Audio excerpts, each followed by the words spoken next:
power back. I mean, you got your dagger back, you know what I'm saying? You got your sword back.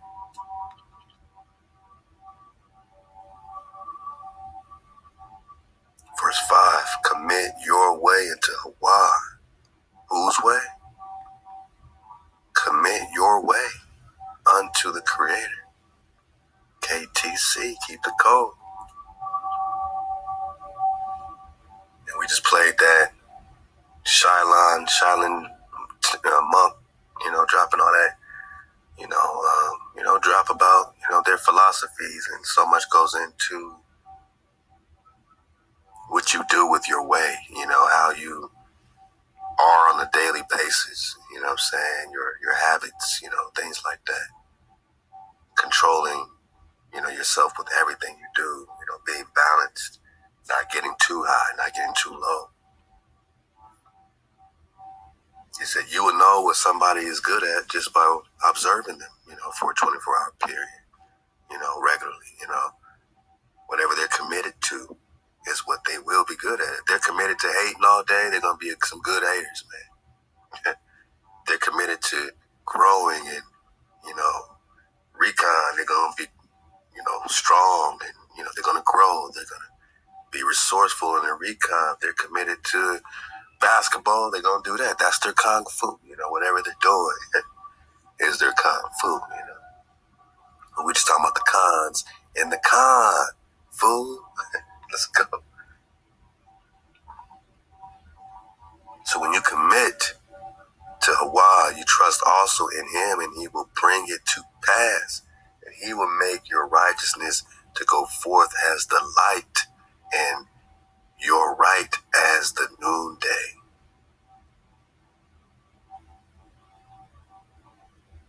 HaWah. He will make your righteousness, thy righteousness, to go forth as the light, and thy right as the noonday.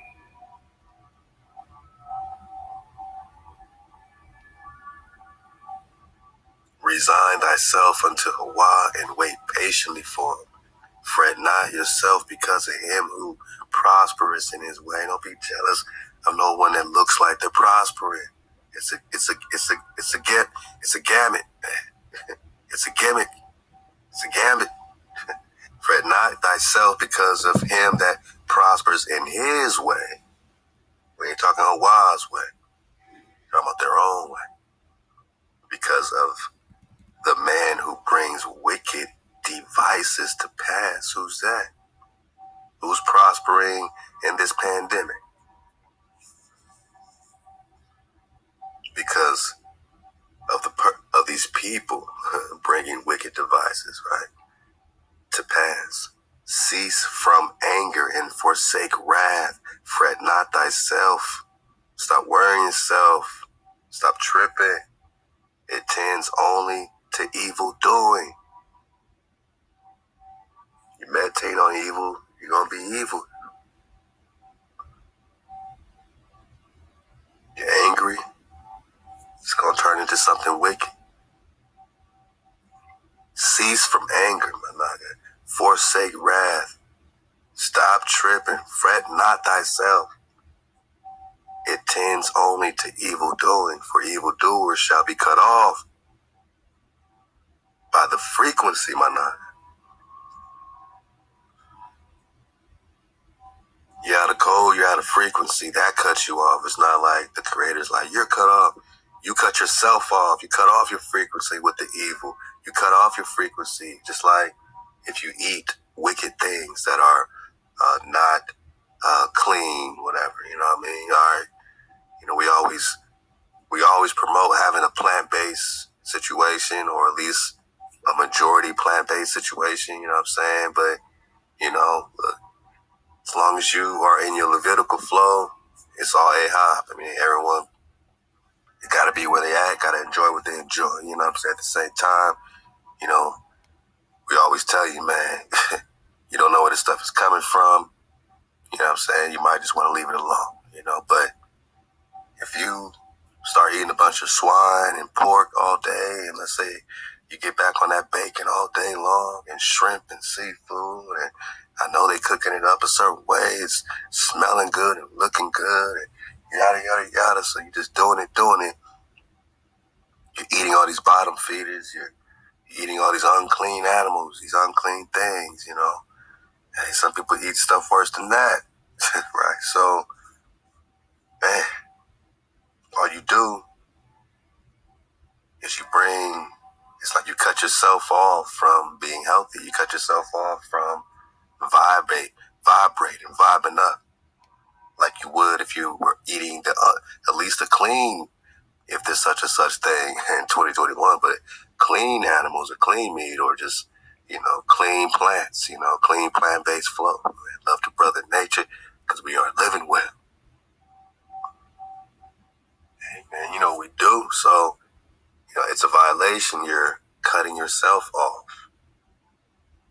Verse 9, for evildoers shall be cut off, but those that wait for HaWah shall inherit the land.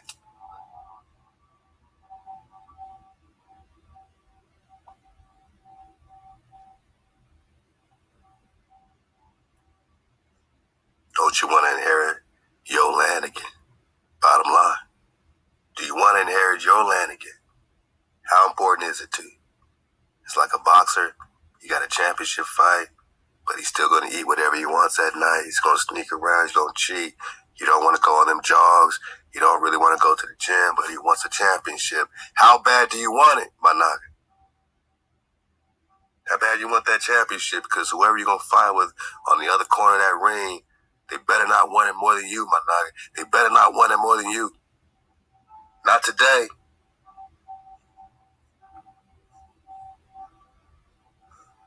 You don't think you in a battle, you don't think you got an opponent?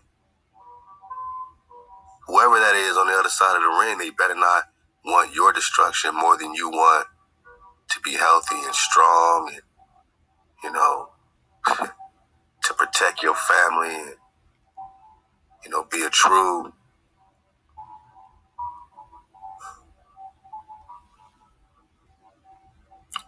son and be a true daughter to your Creator.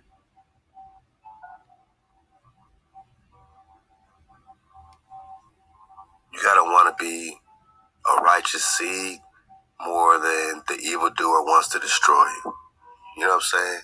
You gotta want your righteousness more than they want your wickedness. They want to bring you into their world, into wickedness. You gotta want your righteousness more than they want you to be wicked. They don't want you to be righteous. They don't truly want no crime, or else they're all out of the job. They're all out of the business. They don't want you to eat healthy, or else the medical business is gone. They don't want you to stop doing crime because then they can't get their organs and stuff right, because that's what they do. What do you think happens? You think they bury these bodies with their fresh organs intact? How much money they make off that melanin, aqua, copper color, 144, copper color creation? Over $500 a gram is your melanin. Where's the most melanin? In your organs. Which ones? Oh, like the heart, the liver, gotcha. Lungs, all your major organs contain the most melanin, get them the most money. Do you think they want you to be righteous? Do you think your opponent wants you to be righteous? Because when you're righteous, oh boy, it really is all happening. Everything in reverse now.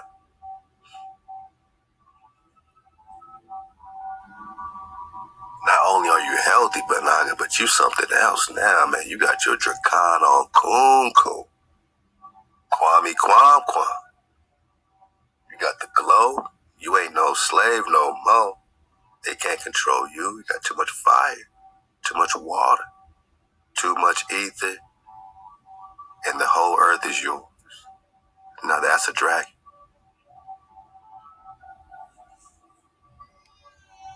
They don't want you to be righteous.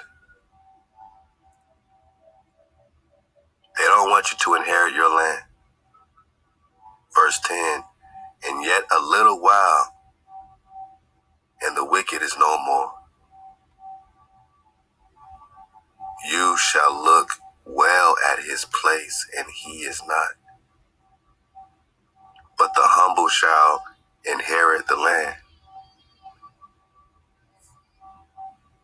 The humble shall inherit the land. Wow.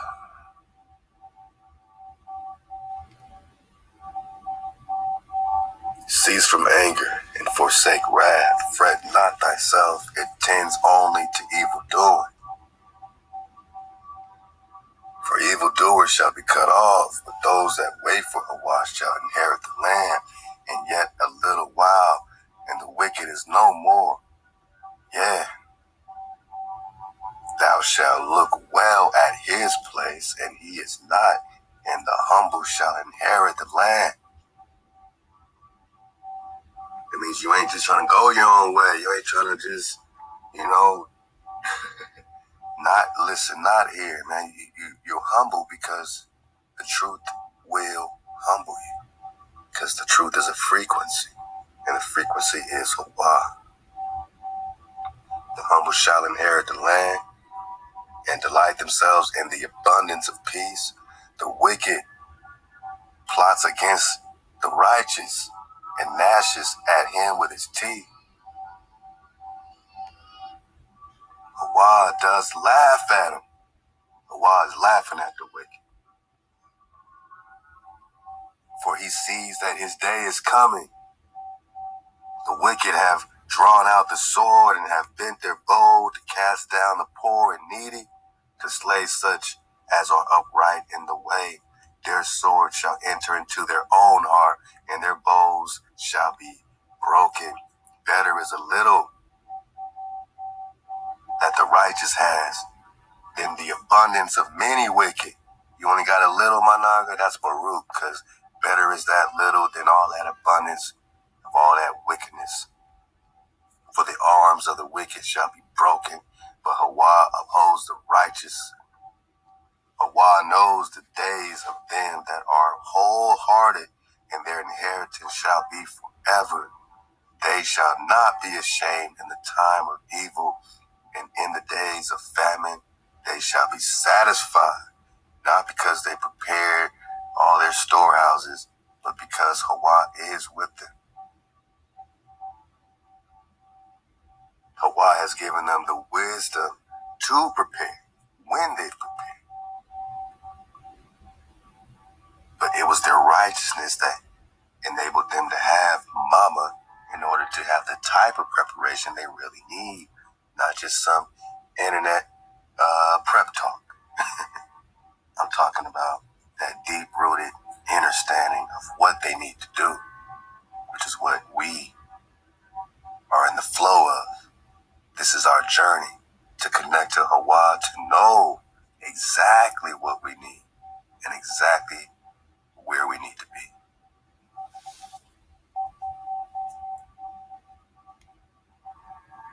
For the wicked shall perish, and the enemies of HaWah shall be as the fat of lambs.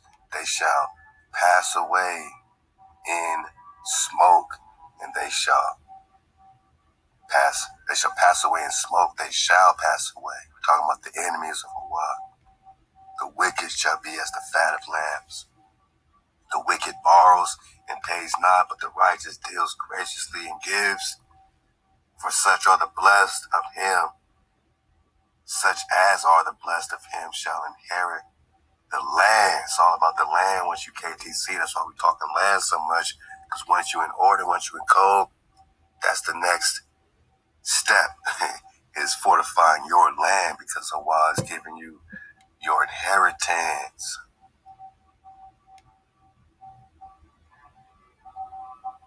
For such are the Baruch of him that shall inherit the land, and they that are cursed of him shall be cut off. Simple and plain. It is of HaWah that a man's goings are established. HaWah is the security. That's the Wah. And he delights in his way. Though he fall, he shall not be utterly cast down, for HaWah upholds his hand. I have been young and now I'm old, yet have I not seen the righteousness forsaken. This is ThaWaDa talking. Nor his seed begging bread. This is what we're talking about.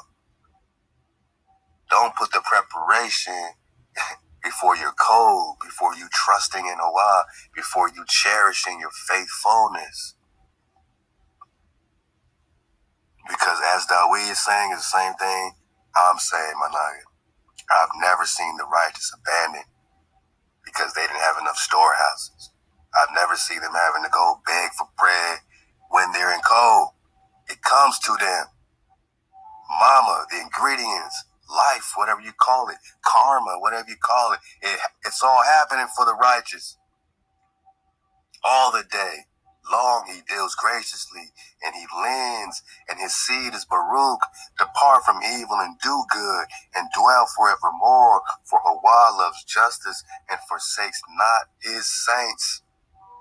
Mama, daddy ain't gonna leave you. Ain't gonna leave you behind because you unprepared. They ain't gonna leave you behind. They're going to keep sending them ships to make sure you out of there. They're going to keep sending them boats, no matter how many boats you miss, no matter how much preparation you miss. I've never seen the righteous forsaken.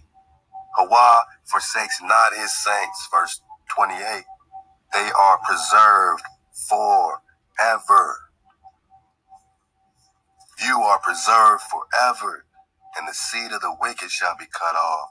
The righteous shall inherit the land and dwell therein forever. The mouth of the righteous utters wisdom, Amah, and his tongue speaks justice. The law of his power is in his heart. None of his steps slide, my love. You are firm, fixed, and immovable. The wicked watches the righteous and seeks to slay him. Oh boy. But HaWah will not leave him in his hand, nor suffer him to be condemned when he is judged. Wait for HaWah, wait for HaWah, and keep his way, KTC, and he will exalt thee to inherit your land. When the wicked are cut off, thou shalt see. I have seen the wicked in great power. Ain't they powerful today, my nugget? I've seen the wicked in great power and spreading himself like a leafy tree in his native soil. But one passed by, and lo, he was not. I sought him, and he could not be found. Mark the man of integrity, and behold the upright, for there is a future for the man of peace. But the transgressors, out of cold noggins, shall be destroyed together. The wicked, the future of the wicked shall be cut off, but the salvation of the righteous is of HaWah. He is their stronghold in the time of trouble, and HaWah helps them and delivers them. He delivers them from the wicked and saves them because they have taken refuge in him.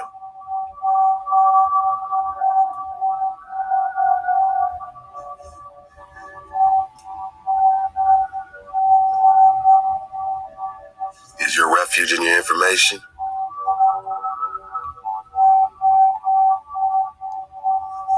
Is your refuge in the vibration?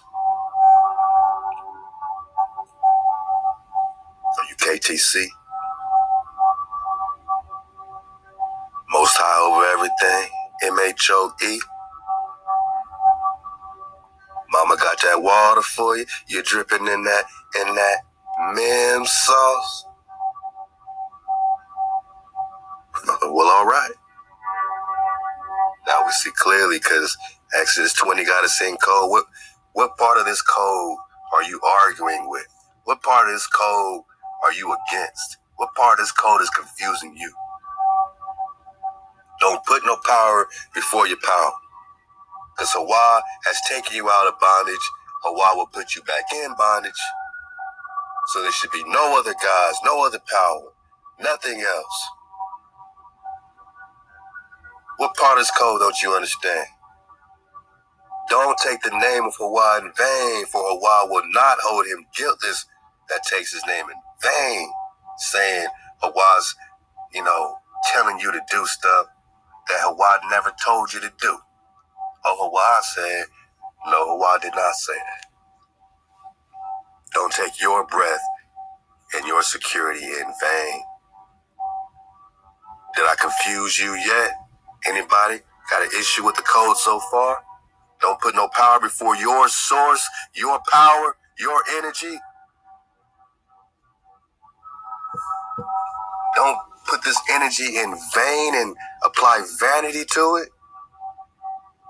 We're talking about the 9 code. This number 3.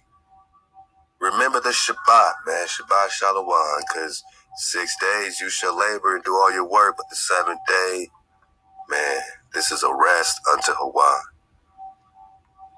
No manner of work shall be done. Either you believe or you don't. You in between, this ain't for you. But believing in this is different than believing in some religion. I need you to try this. I need you to keep your Shabbat.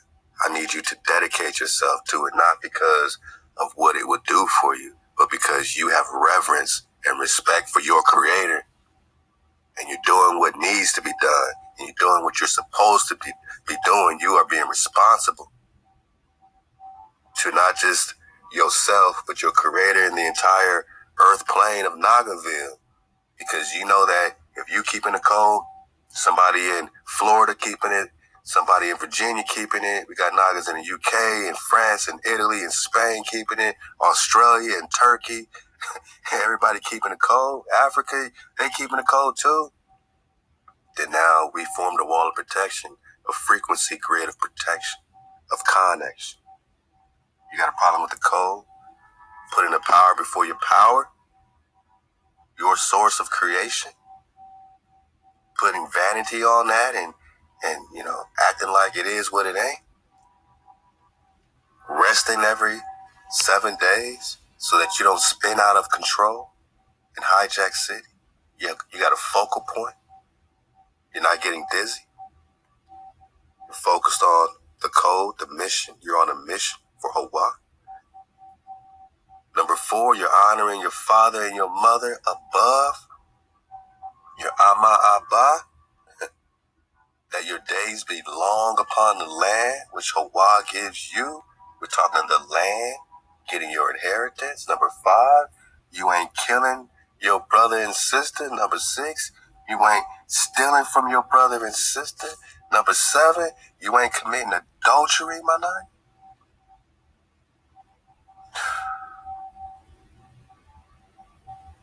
You a solid Naga. You honor your commitments. You honor that Aqua. That Aqua, you honor your Ak.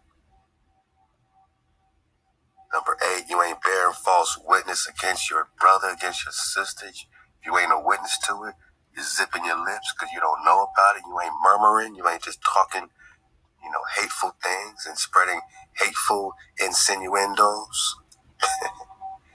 You ain't insinuating nothing fabricated, and that connects to being a false witness. You're not doing that to hurt them or to, degrade their character or destroy what they're doing. Like, that's the covetousness, which leads us to number 9 in the 9 code, the 9 spot. Thou shalt not covet your neighbor's house. Thou shalt not covet your neighbor's wife. None of his servants, none of his stuff, his cars, his clothes, whatever. You don't get jealous of everything everybody else got. You are grateful for what HaWah has given you, and you see the vision for what you got to do. You get that covenant out your heart. You stop bearing false witness. You stop stealing from each other. You stop killing each other. You stop committing adultery. You be a solid, stable, real one in your relationships, and you honor each other. You honor your father and your mother so that your days are long upon your land. You rest every 7th day, man. You honor HaWah with that. You connect to your frequency. You weaponize with HaWah. You remove the vanity from your framer and the shaper, your breath of security. You don't have a vain breath. You don't have vain security, right? So no vanity when it comes to HaWah's name, because that's your name. And there ain't no other power but the one that created us, man. This is the one that we're always, through a code, we are responsible to and connected with. all throughout the worlds beyond a pole. One power, one HaWah. You ready to rock like that? If I haven't offended you, then you are a code keeper. You are a code keeper. Now you take them first steps. You take them steps to embrace your faithfulness, to cherish your faithfulness. And you see what HaWah returns into you, your life. And this time, we need all the security we can get. More than your information, your vibration needs to be secure and confirm the confirmation for the con. Because Exodus 20 got us in code. Shabbat Shalom, Anak. Shabbat Shalom. Shabbat Shalom. Wow.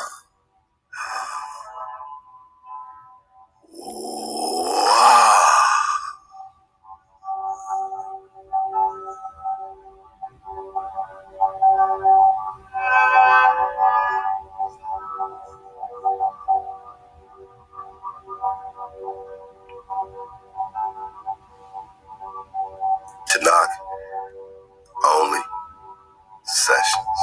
Anagas keep surfing away. The Ahab is real. The tribe is real. Drop Nation, you know the vibe is real. Continue to hit checkpoint after checkpoint and meditate on the code, because the code never gets old. But it is our ancient love song. HaWah.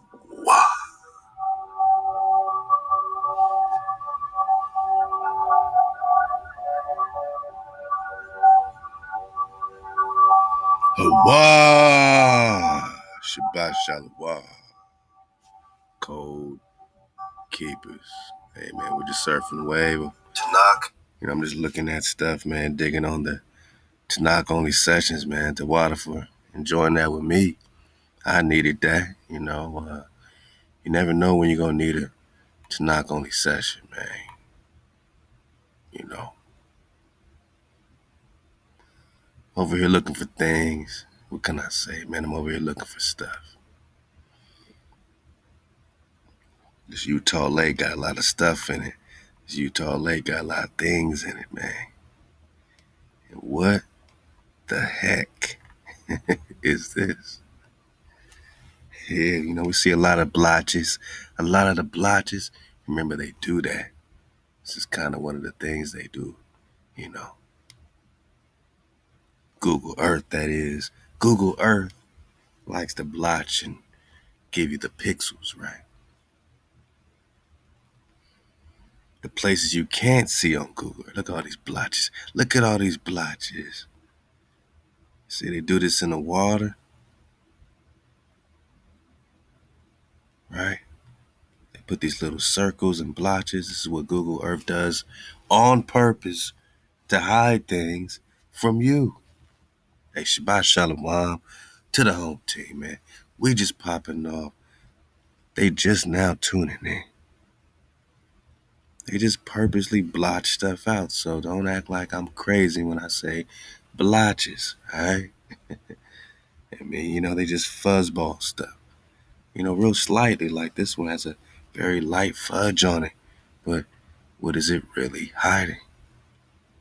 Oh, well, damn, even the street view, right? Even the street view. Then you got the straight up pixels, which we're going to get in a lot of these photos, especially since we're looking at Google Earth. They love the square pixels, right? They love the square pixels. Now, imagine these same square pixels in the water, and you'll be getting, you know, stuff like this, right? You see these, you know, pixels already. But you also see some interesting, you know, stuff. You see a lot of pixels. Don't think it's just, you know, Google doing Google, you know. It's stuff. It's things. We're looking for the Naga cities, man. We're still looking for Naga cities, man. I mean, that Tanakh only session really got us popping off. To search for some more Naga cities, man. I mean, whoa. What is all this stuff, man? Whoa, what is that?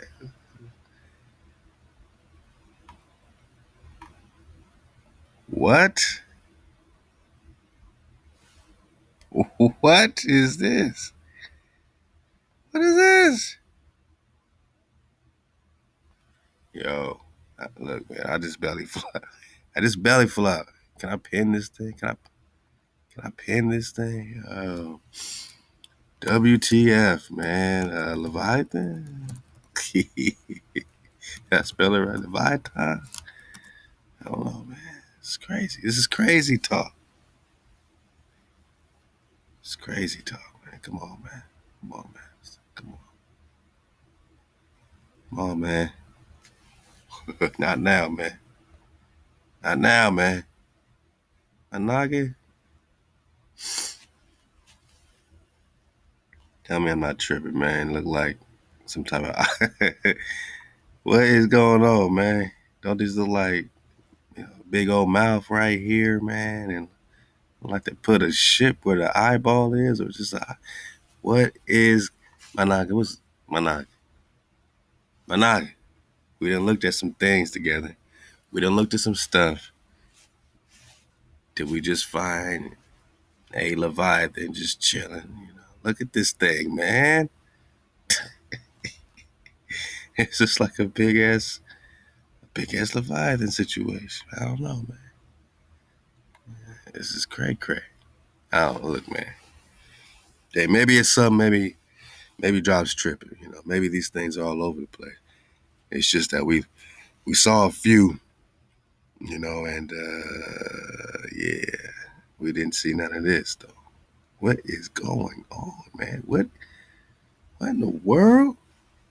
Am I tripping, or is this like a big ass tail?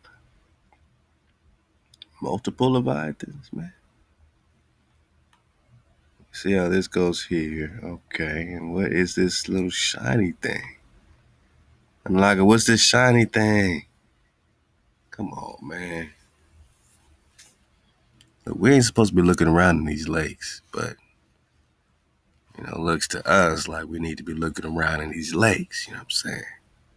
I'm like, what's this, man? And it looks like you see the whole ripple, the wave, like whatever the snapshot from the satellite just caught the motion of something. Look at the ripple on this thing, man. Let me back up. Okay, I got my marker there. Okay. This is where I'm at. I'm in Utah Lake. What the is there we're looking at some look, we done looked at many places. We ain't seen nothing like this before. Hey, Mud Fossil, man, take the wheel, man. Shout out to Mud Fossil, man. What are we looking at here, man? I see some fluty stuff, some fluty stuff. This is like a big fish happening, man. Hey, shout out to Mud Fossil, man. He's popping up. Man. All right. All right. Let's look at the Salt Lake. Let's go to Salt Lake. Let's go to Salt Lake before I go crazy. Yeah, I'm just looking for Naga cities, and it's looking like I'm finding some other sucking the weird Leviathan type stuff going on. First I'm thinking railroads, but I see so many zigzags and a lot of fluty stuff, man. A lot of fluty stuff, right? There's a lot of fluty stuff going on here, man. Let's try to follow this thing. Where's it go over here? Huh? It just ends? What in the world, my naga? What is this?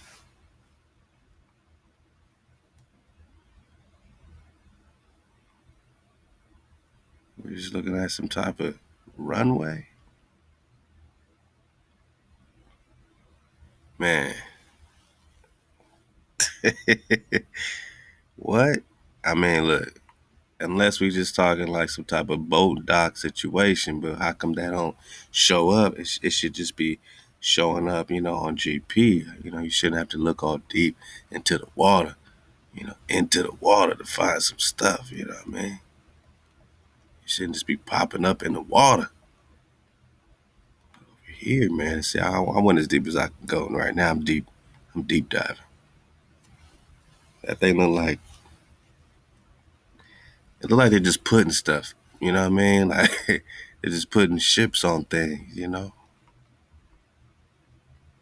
All right, so this is, a bit of land, island, right? A little island situation within the Utah Lake. All right, so there's an island in the lake. All right, there's a lake, there's an island in the lake. Gotcha. Bird Island. Uh-huh. Well, they just talking Dragon Island. I don't know, man. I'm just saying I see fluty stuff, man. Shout out to Mud Fossil, man. All right, so we follow one in, we get something like this, which almost looks like another boat situation. All right, hey. These is boats cruising on top of the water, cool. But I don't know, you tell me. You tell me, my niggas.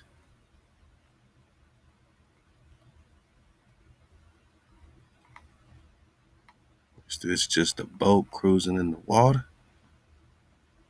Causing all this from the Google satellite? This is just the, you know, tailspin of the boat. I mean, I'm looking at all this situation here. Is the boat causing all this stuff? It's just stuff underwater, some type of mound. I'm looking for railroads, man. I mean, is all this caused by the boat too? The boat did it. Google snapped a snapshot of this whole situation, and the boat just did a nice little, what I'm saying, parallel, you know what I'm saying, quick turn, quick speed, jump around, all kind of acrobatics going on. Is that what you're telling me, man? Or we just finding some type of structure, some type of situation, or something, something, man. Like a Leviathan. I don't know, man. I don't know. Now, this is interesting. I mean, come on, man. Look at all this stuff, man. Look at all this. You're trying to just put boats on just to throw you off. Look at this. Look at this, man.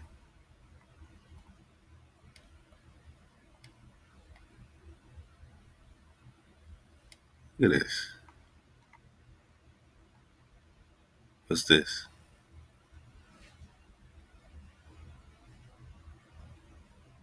Just a sailboat doing this thing?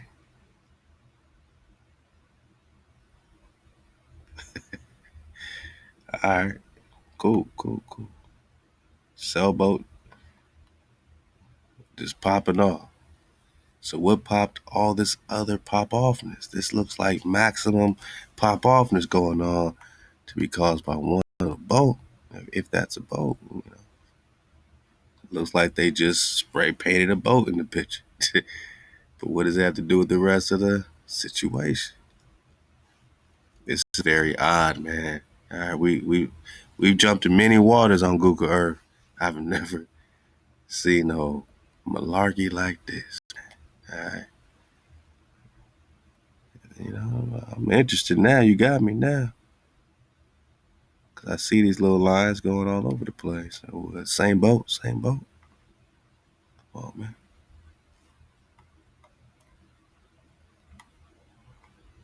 Come on, man. What's all this, man? What is all this, man? Monaca. What is all this, man? Look, they look like they spray painted something else in here, man. What's this? Oh, another boat. Or is that an eyeball, man? I can't tell. Boat or eyeball? Y'all tell me, man. Boat or eyeball? Come on, man.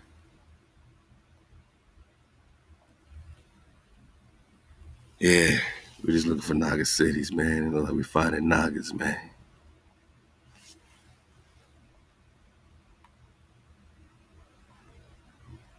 A lot of stuff has been fuzzed out, as you can see, like this.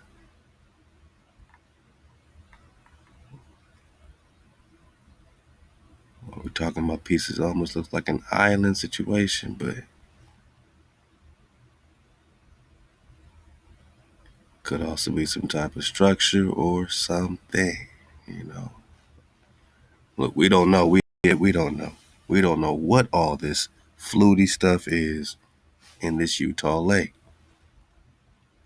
We know that they seem to be spray painting boats, you know, in certain areas. But we know that this is not all caused from the same little boat. But a lot is going on in these waters, man.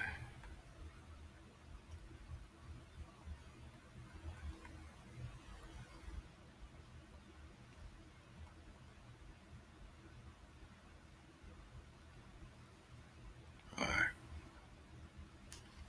So which waters y'all want to head to next?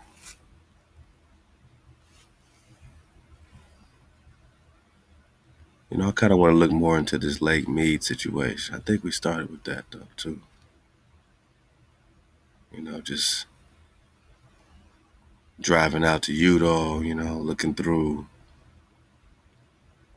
some of these beautiful forests, some of this desert, you know, different things, man. But you see these lakes, man. And, you know, now we're over here thinking. Now we're thinking, oh, man, you ain't on no damn ball, man.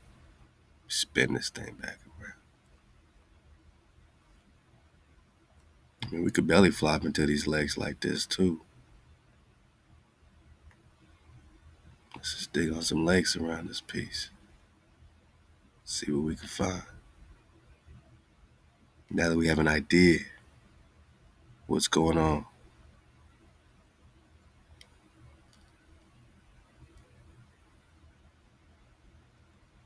That in these lakes is your cities, your stuff, your evidence of who you are.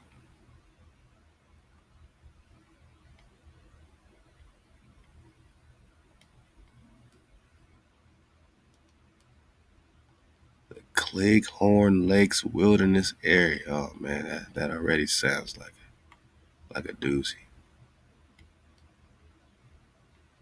What if they got some lakes around here?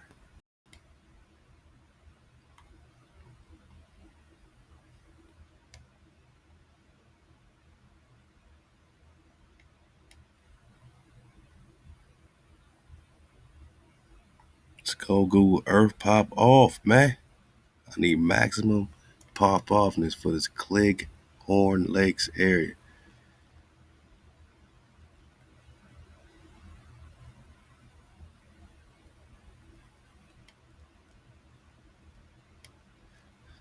I'm about to do it like this.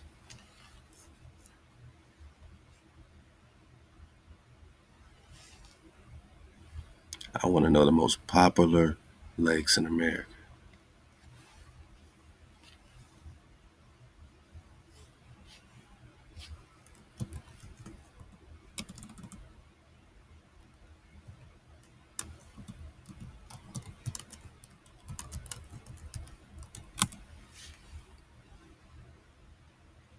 Okay, okay, okay.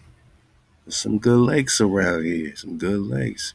Which one y'all want, man? I always wanted to deep dive into let's go Lake Tahoe. Then we're gonna check out, oh man, Baja California. Y'all wanna just jump into Baja California right quick? It's this huge little watery area here. I just wanna see if they give us any drive, man. I'm just jumping in. I'm just diving in, man. I don't know what number 5. Maybe some more pixels or something.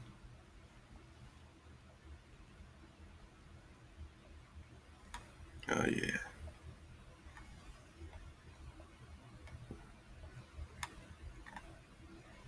If y'all know like another Google, another Google, another Earth satellite app, man, let me know too, because I know Google, you know, you can only do so much. But as I scroll out, you start to see, sometimes you can see more in the lakes, but even on these, as you can see, there's little outlines here. You just got to kind of play with it. You start to see the little outlines and the little pixels. Remember the pixels. This is just what they do. This is just what Google do.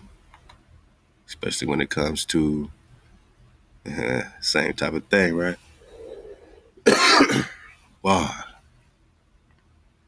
You see all these blots? If you zoomed in on these little blots, they look very, very, very similar to what you're seeing here. All these outlines. Now, what are they blotting? What are they covering up? That's when we know they're covering the stuff up right here in Cali, in Baja Cali. What do we say we want to look? Lake Tahoe. Let's check out Lake Tahoe. Maybe you can see some clear stuff there. Find us a Naga city or two. Okay. All right, now I can see the lake. Okay. There's Lake Tahoe, man. Oh, man.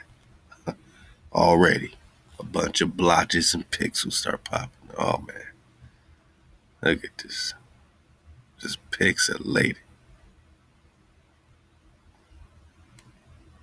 Look at this stuff, man. Let's just go.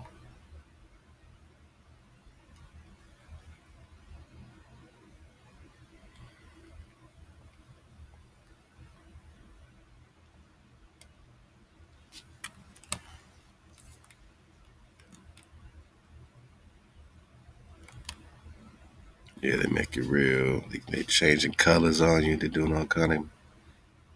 Okay.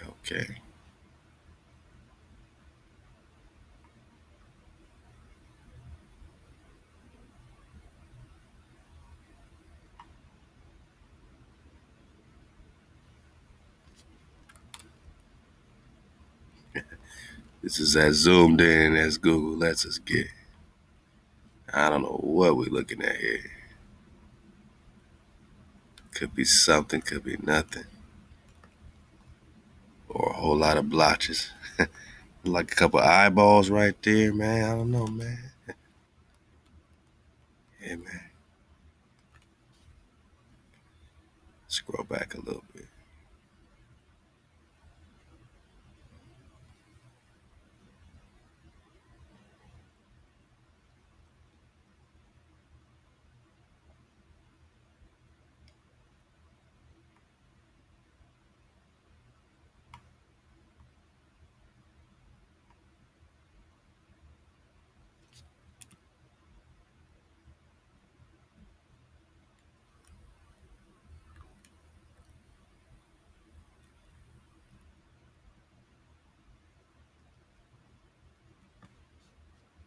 Some more of these lines. Last time we followed one, almost looked like a railroad situation.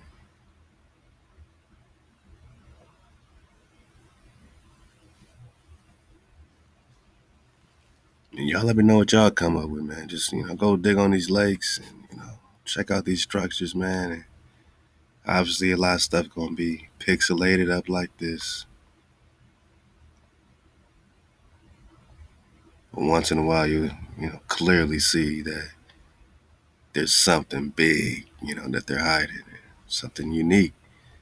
Back to that Utah lake, what could be, Leviathan or a super boat making all kind of waves. We don't know, man. But you don't see all that everywhere else, right? This is Tahoe. I mean, they popping off with speedboats and all that stuff. But you don't see that same, Leviathan looking thing, do you? So, you know.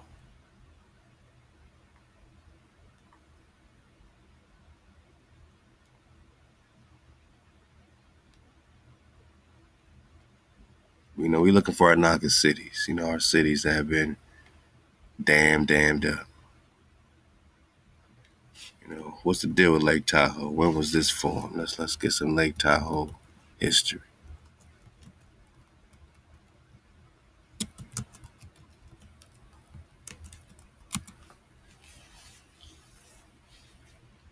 The present Lake Tahoe Dam replaced an older.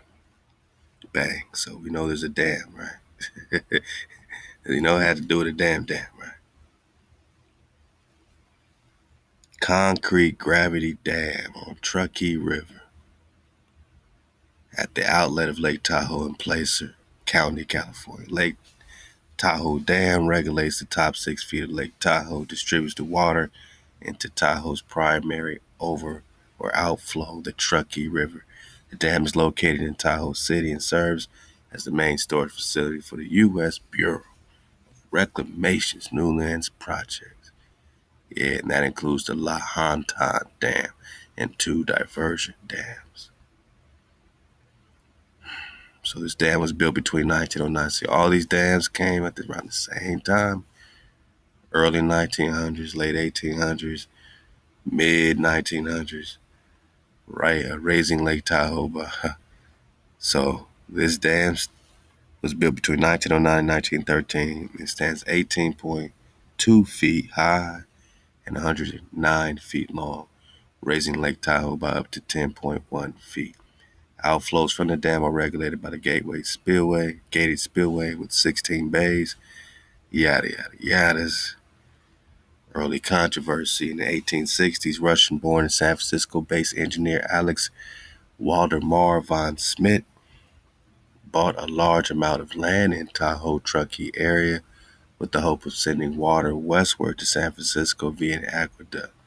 He created the Lake Tahoe and San Francisco Water Works Company in 1865. So this Russian-born Alexis, he just buys a bunch of land. Naga land in Nagaville. Says, I'm going to redirect this water because he wants to send water towards San Francisco. Starts a water company. However, Von Schmidt was shut down by California legislature in 1870, instead allowing an aqueduct to be built from Tahoe to San Francisco. The California legislature granted the Donier Lumber and Boom Company, which was allowed or owned by Mark Hopkins and Leland Stanford, the right to build a dam on Tahoe's outlet. A small dam was then built from the lumber and rocks. However, this did not discourage Von Schmidt, who in the following year continued to push for the ability to divert water to San Francisco. He eventually proposed his idea to San Francisco Board of Supervisors, which was to channel the water from the Truckee River to Squaw Valley, which would lead to the North Fork of the American River, and then through the aqueduct towards San Francisco. The project in total would have cost $10 million at the time, roughly $200 million today, and had been approved by the San Francisco City Supervisors, but was ultimately shut down by the mayor of San Francisco. All right. Where are the lawsuits over water rights which would come his way? Everybody's trying to fight for rights to the water.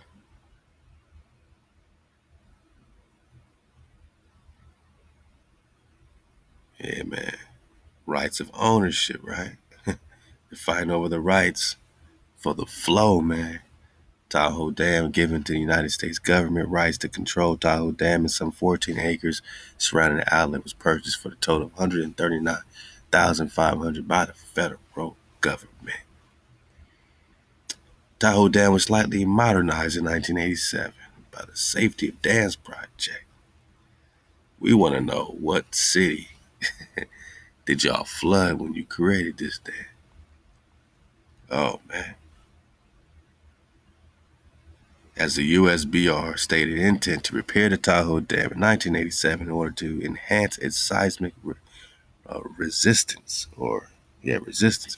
The Paiute tribe took advantage of this occasion to file a lawsuit against the federal government in what became the Pyramid Lake Paiute tribe of Indians versus Secretary of the Interior Halal. The Paiute tribe fought against how specific operations of the dam negatively impacted Pyramid Lake's endangered Koyu, Cuiu fish species. Is that the sucker fish? All right. Uh-huh. The main problem with the Paiute tribe identified was that part of the Truckee River naturally flows into Pyramid Lake within the Paiute Reservation. However, with irrigation and interference from the U.S. government, Pyramid Lake received less water than it needed for its ecosystem. Man, we want to know which Naga city. We ain't talking about no hijack situation later, fighting over some damn fish. We want to know what Naga city was flooded by this damn dam. Maybe we gotta say Tahoe Dam flooded city.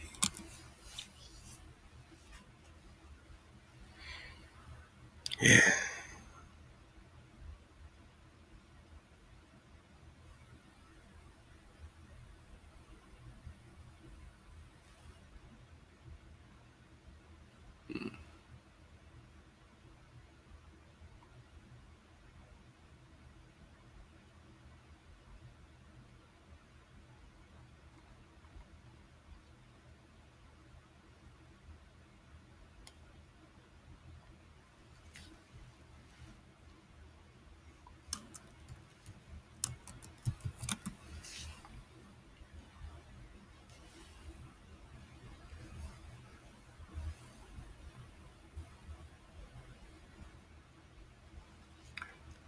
Let's talk about this flood, man. What do you take? We keep seeing this Thanksgiving flood.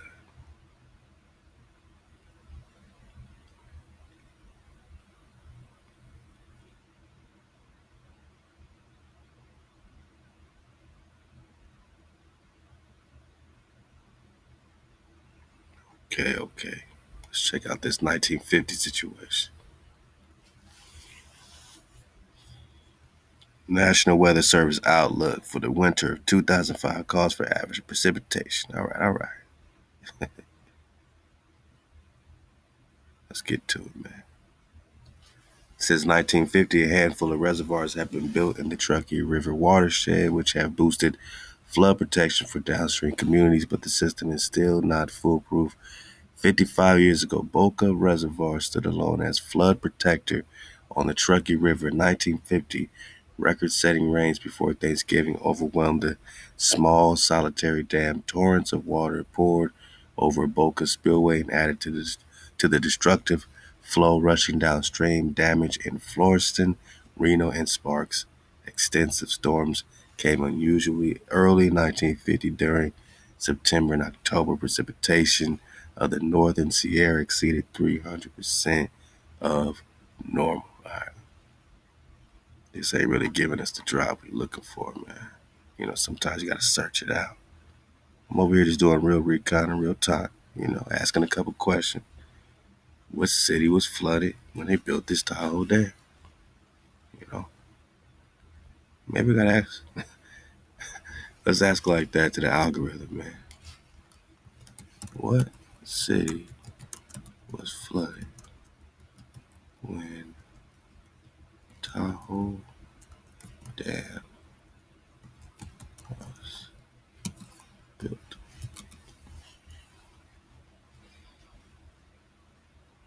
Hmm.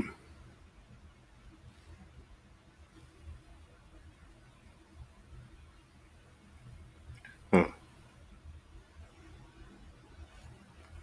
Interesting, huh? Have you heard of the Johnstown flood? How come that popped up first? 10 drowned towns you can visit.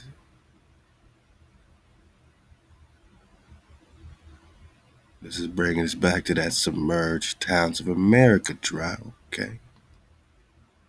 Over 2,000 died in the Johnstown flood. I don't know what this got to do with Tahoe, but let's see what happened in the Johnstown flood. We just talking Naga cities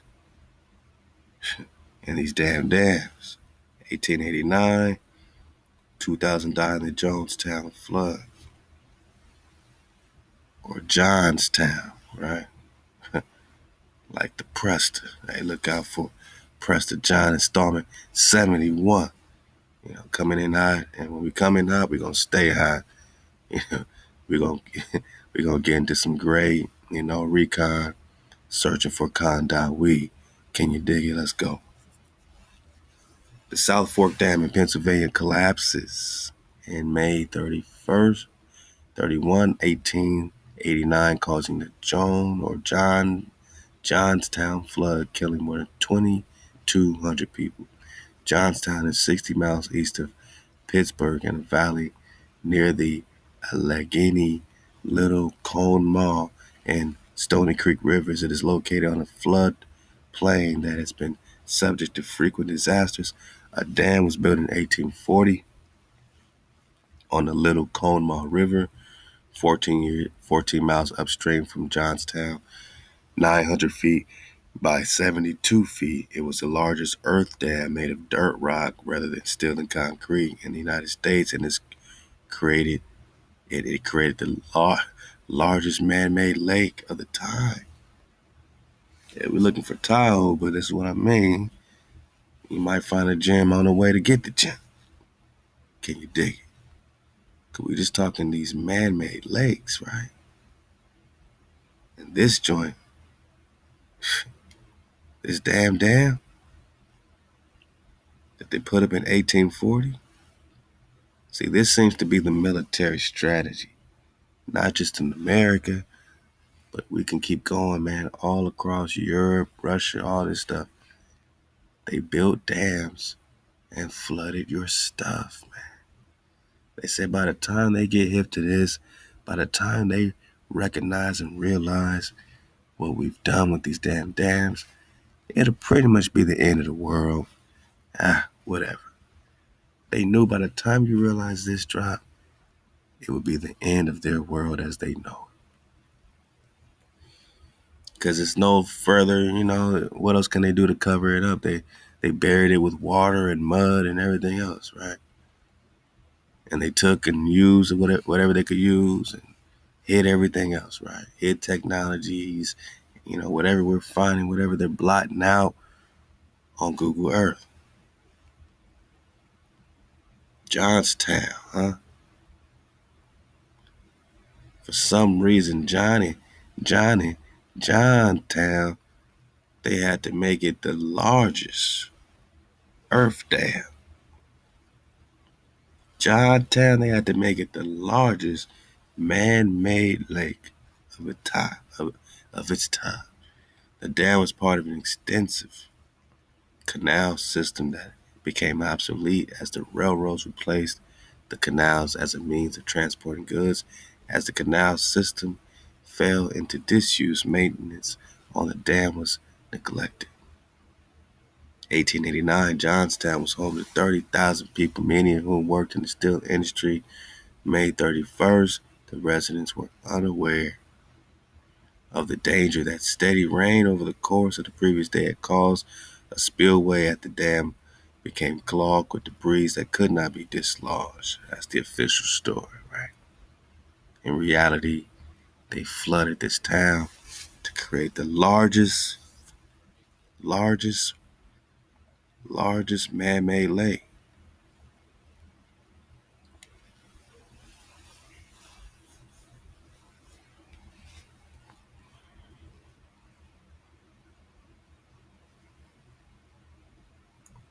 The dam collapsed, causing a roar that could be heard for miles. All the water from Lake Conemaugh rushed forward at 40 miles per hour, sweeping away everything in its path. People in the path of the rushing flood water. So this was like a flash flood, tidal wave, all that stuff, man. They were crushed as their homes and other structures were swept away. 33 train engines were pulled into the raging waters, creating more hazards. Some people in Johnstown were able to make it to the top of the floors of the few tall buildings in town. However, whirlpools brought down many of those taller buildings. A bridge downstream from the town caught much of the debris and then proceeded to catch fire. Some people who had survived by floating on top of debris were burned to death in the fire. Reportedly, one baby survived on the floor of a house as it floated 75 miles from Johnstown. One of America's Red Cross first major relief efforts took place in the aftermath of the Johnstown flood. Clara Barton arrived 5 days later to lead the relief. It took 5 years to rebuild Johnstown and again endured deadly floods in 1936 and 1977.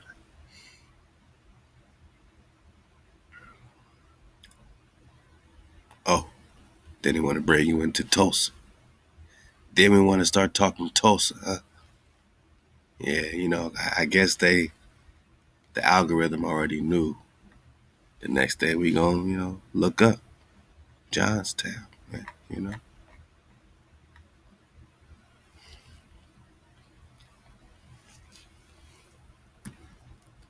Johnstown.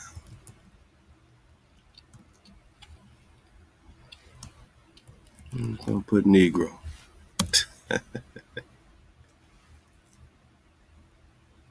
Johnstown versus the Negro. Oh man. Yeah. Johnstown versus the Negro. I gotta click that, man. That's crazy. Oh, we could download that. Okay. I'm just doing some recon in real time. Johnstown versus the Negro, Southern migrants, and the Exodus, 1923. One of the most significant changes in American history was the vast migration of Southern Negroes to the North during and shortly after the First World War. Within a period of a few years, hundreds of thousands of Negroes found opportunities in the North that heretofore had been denied them. However, the migration also made clearer than ever before that the national character of American racial problems, particularly in the early stages, it meant that an economically and culturally oppressed minority was placed in sharp and unaccustomed contact with people in the northern communities who were unprepared for the change. This process provided a dramatic test of the devotion of Americans to their ideas of freedom and equality.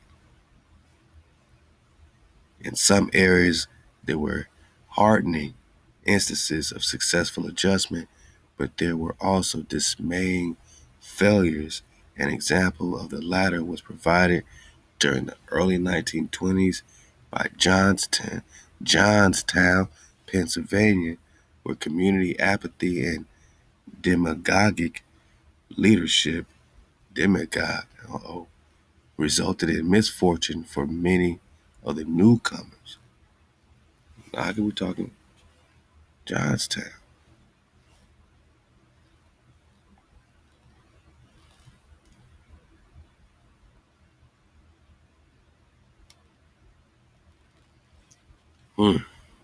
Over 2,000 died in Johnstown flood. We're talking Pennsylvania, right? Now I got to go all this way to prove to you that we're talking about flooded Naga cities and these damn dams.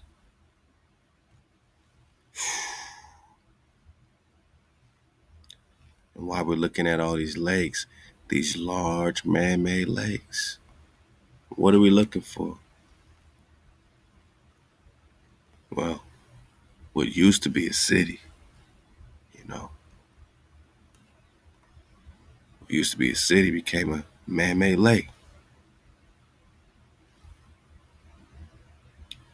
Lake Conemaugh.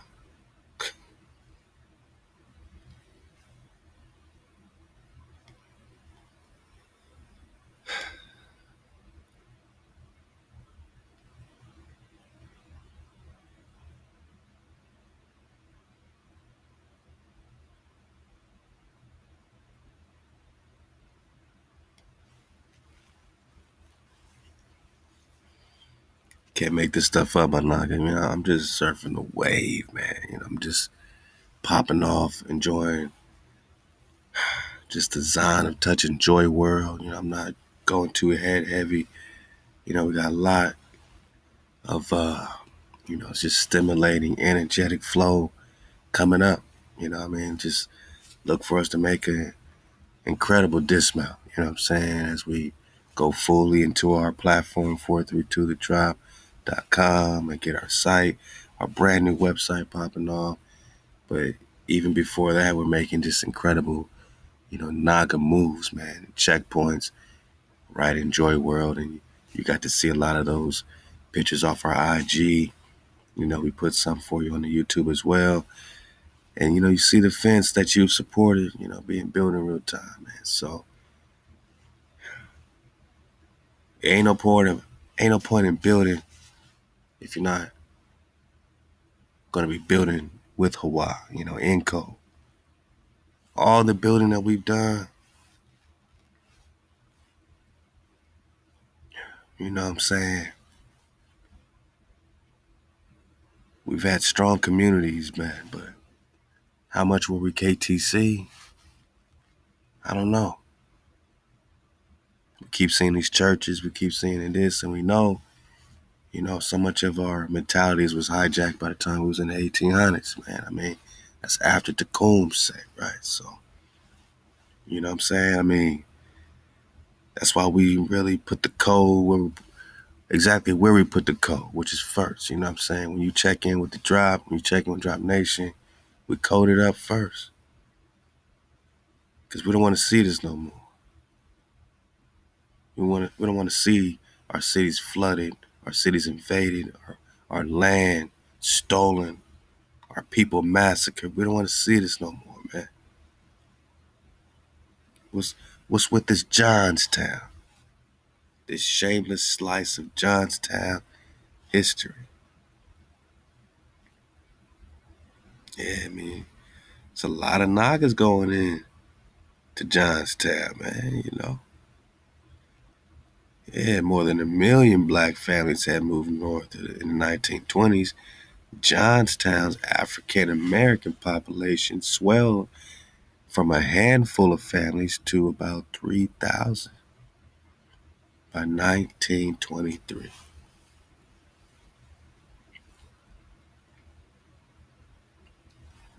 Got it.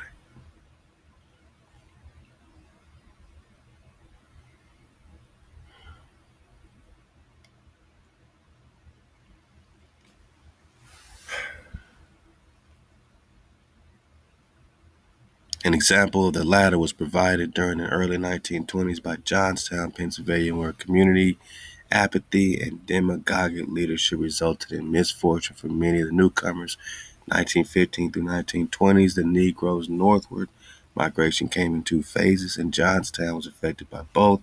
The first phase reached a peak between 1916 and 1917, and then sharply declined for a few years. The second phase was underway by 1922 and culminated the next year, prompted by economic and social pressure in the South and lured by opportunities presented by labor shortages in the North. Vast numbers of Negroes moved off the land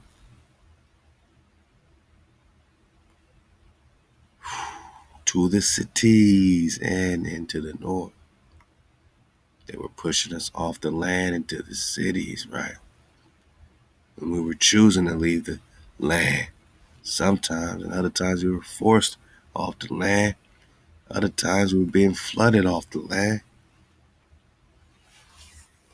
Between 1916 and 18, over 450,000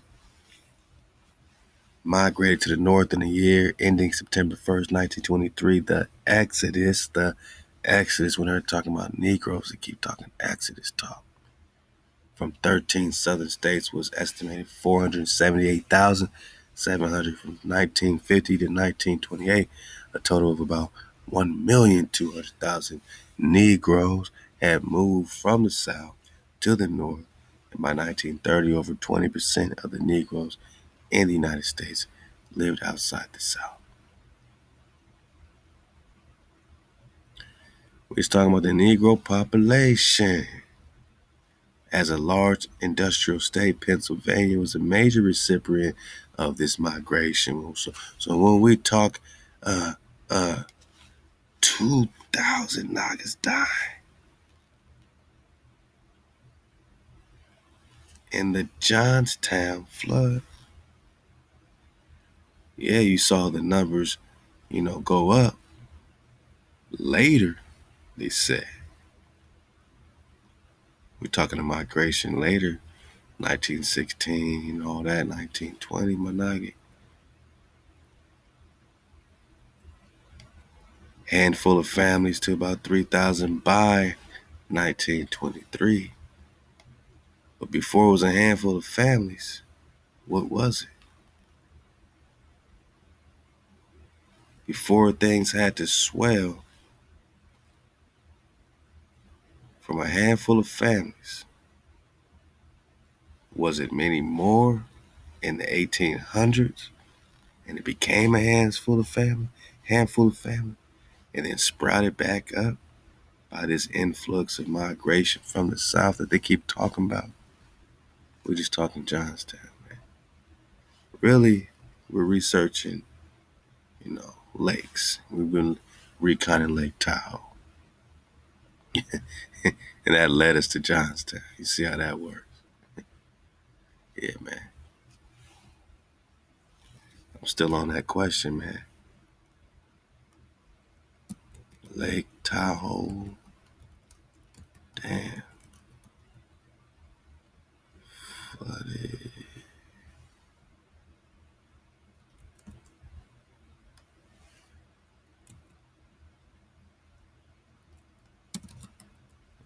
Actions. City.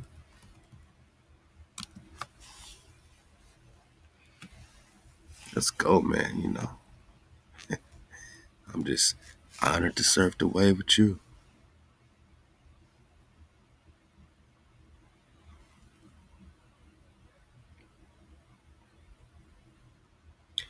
A Folsom town has been submerged under Folsom Lake since 1955. My naga, I can't make this stuff up. Lake Tahoe is just another one, but you got the Folsom Lakes, you got Lake, what is it now? Lake Lanier, you know what I'm saying? You got the other one with the Benson underneath it. Is it Lake Benson now? I don't know, man. I'm losing track of all these lakes.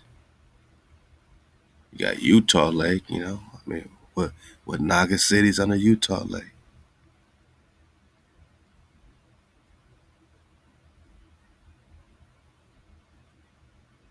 The Lake Tahoe Water War.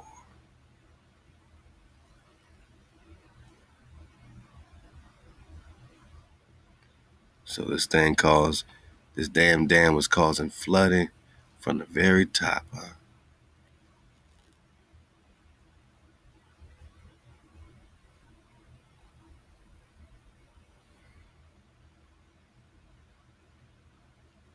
But it's funny that Folsom Lake, underwater towns and artifacts keep popping up. So they throw something else on our path, which is always breadcrumbs, just for us to, divert a bit, man. We got Truckee River. What's this Truckee River about? Because that keeps popping up. And that's directly related to this Lake Tahoe. From the outflow to Lake Tahoe, the Truckee River begins its course.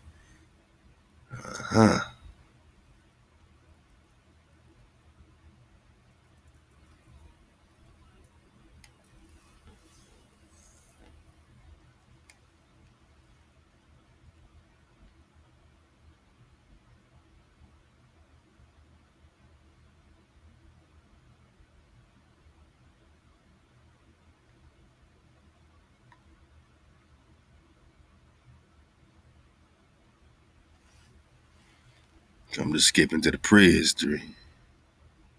Because everything else they put, you know how that goes. Back to these Paiutes. Paiute. Like Utah, Shoshone, Washoe Indians inhabited the Lake Tahoe Basin. All right, so now we're coming. Now we're seeing it got more to do with these koi fish, man. It's about your things, it's about your stuff. There's a reason why they flooded this area, whether it's Nagas living there at the time or it was an ancient Naga city. Now we're getting some drop about this Lake Tahoe.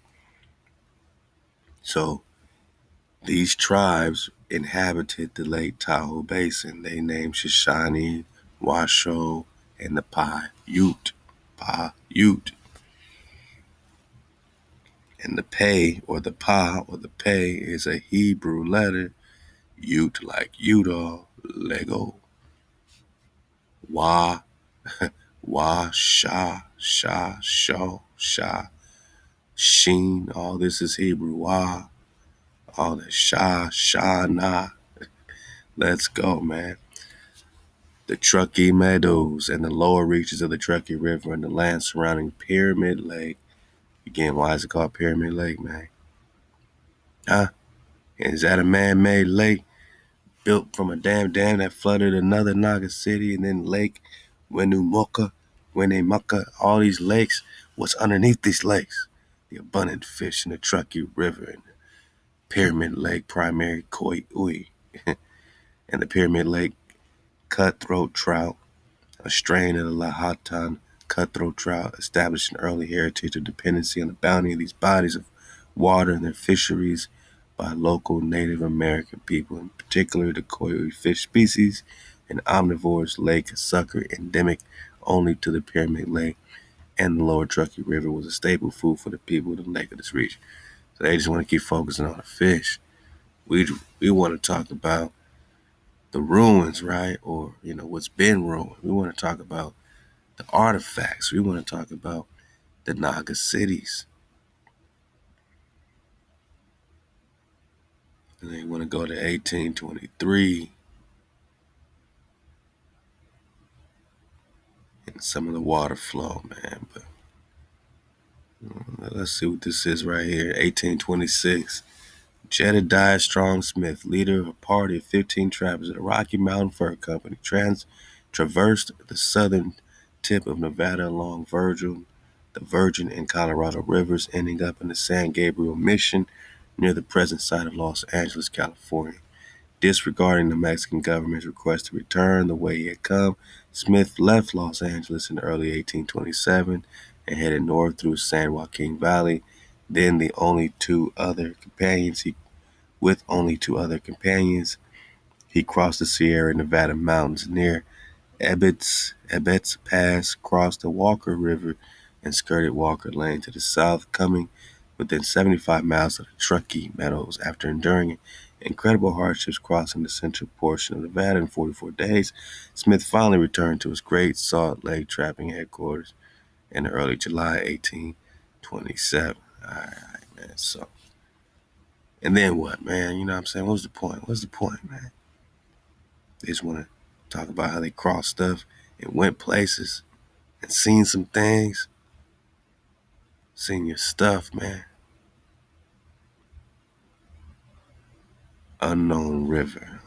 Okay.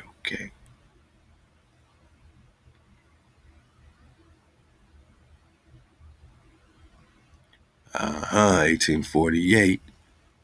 You got gold discovered right there, huh? Lake Tahoe, Truckee River. Gold was discovered by James W. Marshall and a construction crew at Sutter's Sawmill on the South Fork of the American River of Columna, California. This discovery precipitate would precipitate the greatest gold rush in American history. Come on, man. Monaco, we're talking about the Truckee River chronology, man. This is the chronology. What was popping off in the Truckee River. The Truckee River is popping off with this whole Truckee Dam, Lake Tahoe Dam situation. And you're talking about something about this area popped off, one of the greatest gold rushes in American history, man. The hell you mean? We're talking cities of gold? Reports of the discovery did not begin to circulate widely in the eastern United States until late summer when it was too late to begin the long overland trip to California. In December, the discovery received widespread attention when President James K. Polk spoke of the rich gold fields in his message to Congress. Fields of gold, man, they just balling out on your things. Oh, you from Africa, right? Ain't nothing to hear, ain't nothing to see here, boss. Just fields of gold. The rush to the gold fields of California began in earnest, and an unprecedented era of Western migration began, giving rise to the name 49ers to these early California-bound fortune seekers in January 1849 alone. 49ers popping off in 1849. More than 50 sailing ships left East Coast ports on the extended journey around South America and the Cape Horn to California. Yeah. This is what's happening with the Truckee. So, it's a lot going on. It's not pointing to one particular city, but it might be pointing to the cities of gold. You know what I'm saying? And it's definitely showing you a strong reason why they would flood it out. And why they when they flood it out, hey, they use it for recreation. You can do your kayaking, man. Hey, forget about it. Forget what's under there, man. But you know who ain't forgetting? These Mormons, man. This Brigham Young and them. Back to the Truckee River. Congress established in the Utah Territory, comprising most of what is now the state of Utah, most of Nevada, and parts of Colorado and Wyoming. Brigham Young, leader of the Mormon Church in Salt Lake City, became the first territorial governor and dispatched Mormon settlers throughout the new territory, establishing the first farming communities and trade posts. Dispatched them like what? Like it was a mission, right? Like a military, you know what I'm saying, strategic flow. Let's dispatch y'all into all of the cities of gold. Dispatch y'all into the promised land. Yeah, into the new territory. Dispatched. Yeah, man. We see the lingo. All right.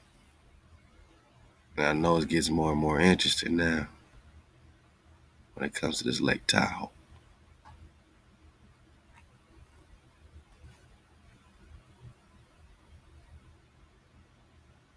This area was settled by Mormons, and the ranch site, consisting of 6,000 acres, purchased by Theodore Winters and his brother. 6,000 acres at a time, or not? They just buying up the block, right? Yeah. We're talking Truckee River chronology.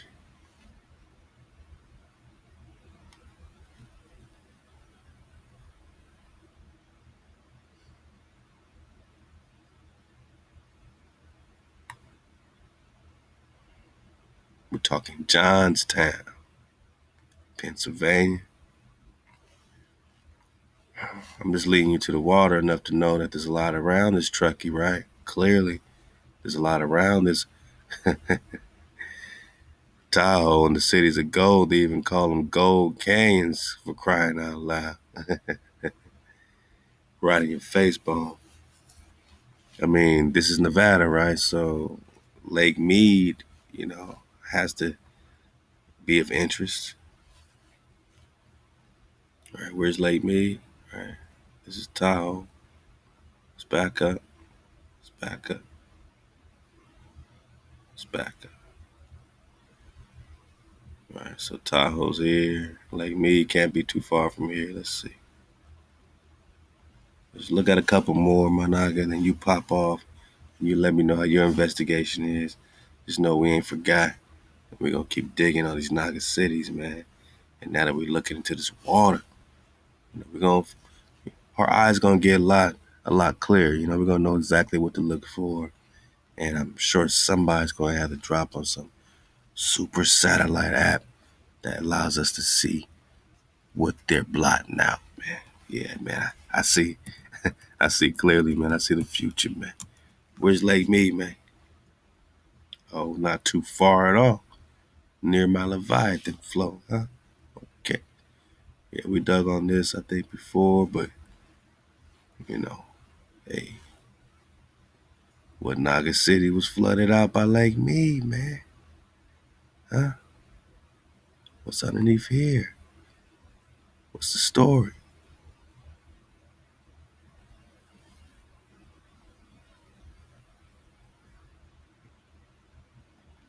Lake Mead flooded city. I mean, I don't know. Let's see. Flooded town. I'm sorry, using town. Lake Mead flooded town. That's what I should have done with the other. St. Thomas. Following the construction of the Hoover Dam. Damn. Just pops right up. Just pops right up. St. Thomas. Huh? Wait a minute. So John, Preston Johnstown, and then Thomas too, right? So when you look up Preston John, there's always the St. Thomas character popping up around him. You telling me St. Thomas is flooding and Johnstown gets flooded? Man, I'm out of here, man. Lake Mead is a reservoir formed by the Hoover Dam. Now, this is one of the most notorious dams. We're talking Grand Canyon. Jam up Johnson's on the Grand Canyon, man. Man.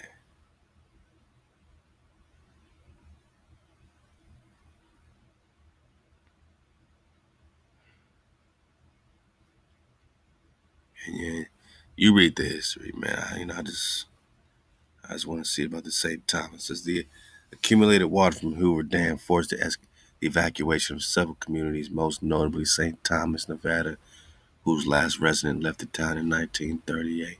The ruins of St. Thomas are sometimes visible when the water level in Lake Mead drops below normal, man. I told y'all, every lake got a flooded Naga City.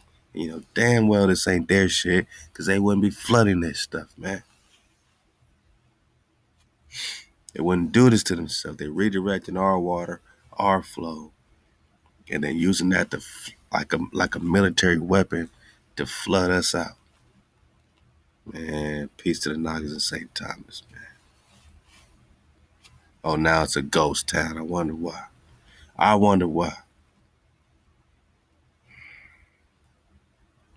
St. Thomas purchased by the federal government and abandoned as the waters of Lake Mead submerged the town in 1930. Military warfare on Naga cities.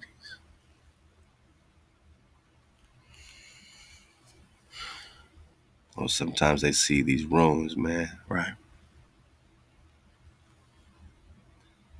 Sometimes they see an abandoned, look at this, man. It's just a building that used to be a Naga building.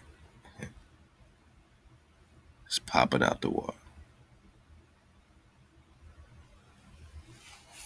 You think they would have done this to their stuff? Oh, but the town was founded by members of the LDS Church. Right. I'm sure it started, right when they moved in, right? Come on, man.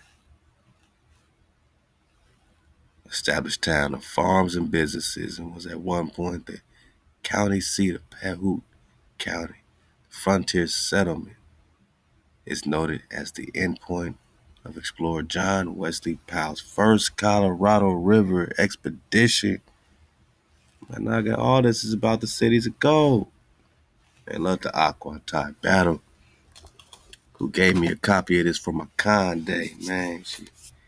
I got it right here. It says The Explorations of the Colorado River and Its Canyons by John Wesley Powell. I'm gonna start getting into that, man. Might have to drop this in the ether, man. HaWah Thai Bats and the whole Battle Clan. Kyron, man, I heard you popping off, man. Shout out to Big Kai. You know what I'm saying? Hey, you already won, bro. You already won, man. Hey, man, congrats. My man doing big things, man. CJ Battle already been doing big things. We look forward to the musical juggernaut, man, the pop-offness of CJ Battle. Brother Nature living well. Hit him up, brothernature.com, man. Teaching us all how to live well and just, make sure our life is in order, man. And HaWah Batzan, she over there driving the heavy equipment. You saw her popping off, man. Yeah, the LDS church. It's always in the middle of this stuff. And now they're supposed to be the founders of all this, right? They built the foundations. They did all this stuff, right? Yeah, all you need to know is that there was something underneath Lake Mead. There's something they're not telling us. Because I'm pretty sure they wouldn't let their own town become a ghost town. What other popular lakes are we talking about today? Now that we know what's under Lake Mead, St. Thomas. St. Thomas under Lake Mead. Where?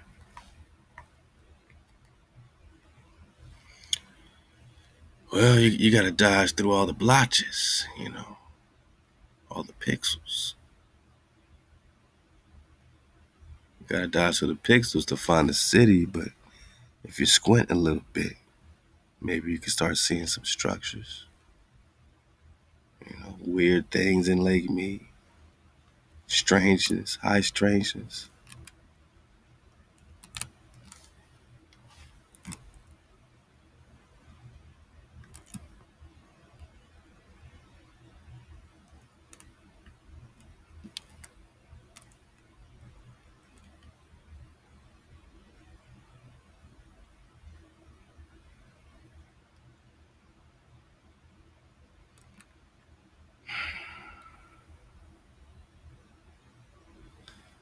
Another Naga city under water.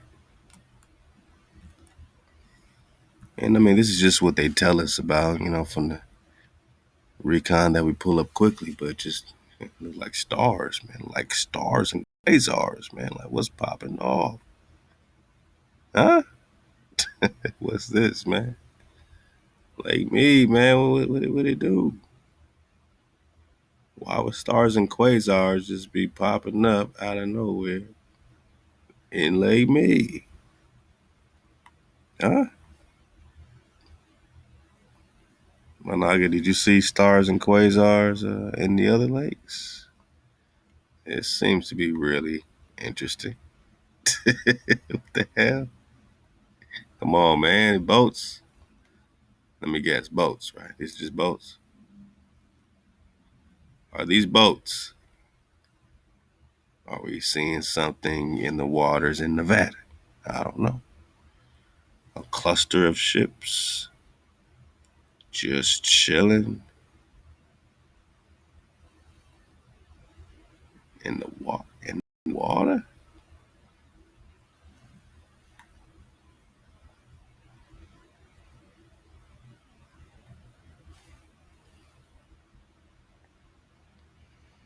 Managa, this is Lake Mead National Recreational Area. So, a lot of stuff is blocked off. They turned it into a recreational national park, right? So these are probably areas you're not even allowed to roll up on like that.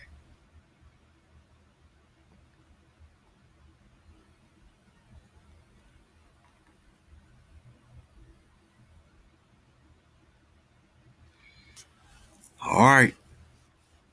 I don't know. I don't know. You tell me. What do we see in Lake Mead? When you start looking at these waters, a lot of, you're going to see some interesting stuff popping off in these waters, man. And there's a Naga city underneath there, too. Interesting, right? Interesting. Last one I want to look up with, man. Let's see, man. Most popular lakes in America. Oh, Lake Powell. There's a lot of good, man. Ooh, Lake Erie. Oh, Ooh, some good ones, man. I'm gonna do it for Michigan though, man. We're gonna look up Lake Superior. Everybody in Michigan going crazy right now. Like, yeah, yeah, my naga Lake Superior. Come to Detroit. Shout out to my Detroit Nagas. Yeah, man. Hey, man, y'all won, man. Y'all already won. Detroit, you already won. Michigan. Let's go, man. Lake Superior for the dismount. This has just been a beautiful lake show. Um, Finding out some stuff about Johnstown. Finding out some things, some stuff,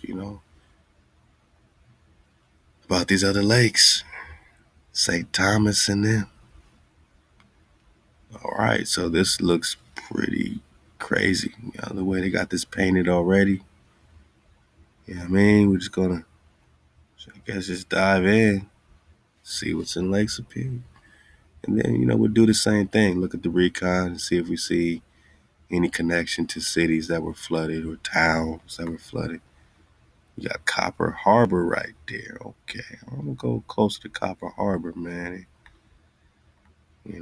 See if they magically show us anything. But the way they painted this stuff, I don't even know they don't want to see nothing. Some of these they painted like this, kind of like they do the oceans. And they, it's just hard to see anything at all. If I scroll out a little bit, you see some pixelation, some structuring, you know what I mean? But they cover this one up pretty well, my knock. Like, they don't really want you to see what's popping up at all in Lake Superior, man. We're just diving in through the paint job. And when I do that, you see, little structures popping up. But that's mostly the pixelations that they do when they do what they do.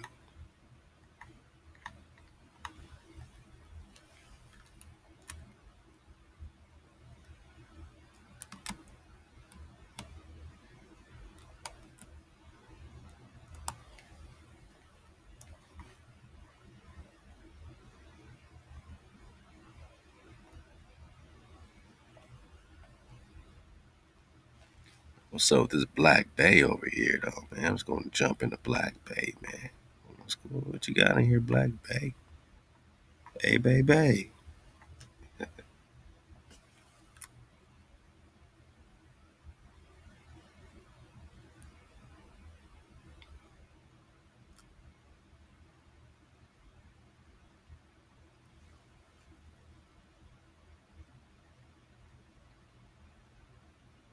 Hey, man, y'all got me started. Pretty soon I'm going to get my mud fossil on. Be like, hey, all right, see right here, you got an ear bone. Clearly an ear bone right here, man. Ah, man. Hey, it takes a village of reconers, man, to crack this code. We all need each other. Ain't no competition. We don't got competition with nobody. I ain't got competition with nobody. I'm over here surfing the wave, man.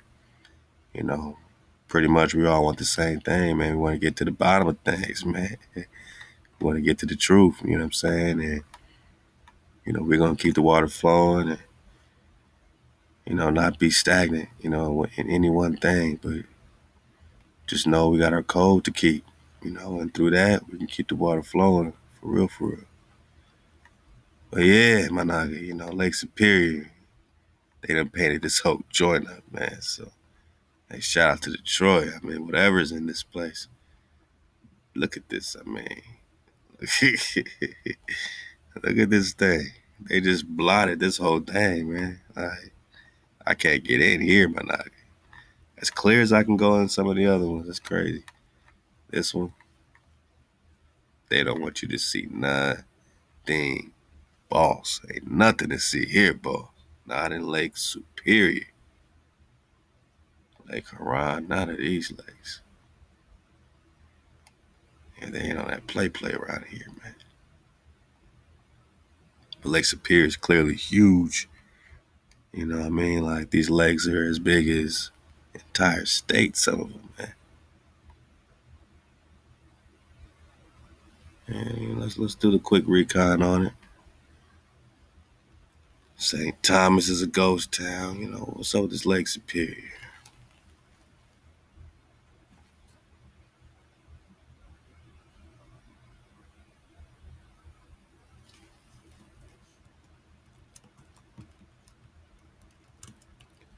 Flooded town history. Damn. The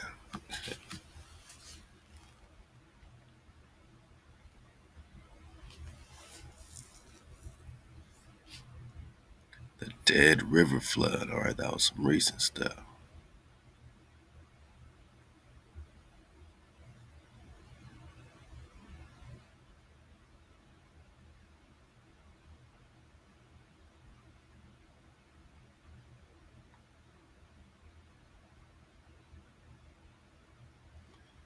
This is pretty good. List of dams and reservoirs. That's another way that we can do the recon, is just look up a list of dams and reservoirs.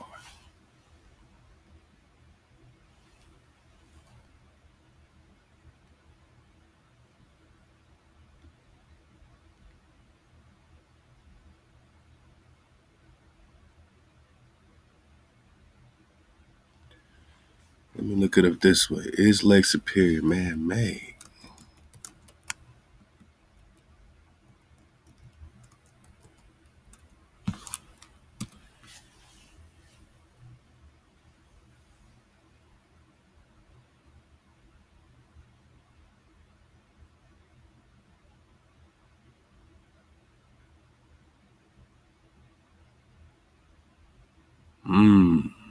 So these lakes are real lakes, and that's why they're so big and they be popping off. They are one of the great natural features of the continent. Con.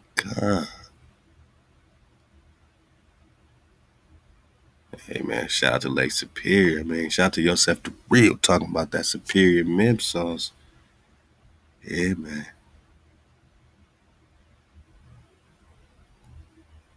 I like that question. Is Lake Superior freshwater?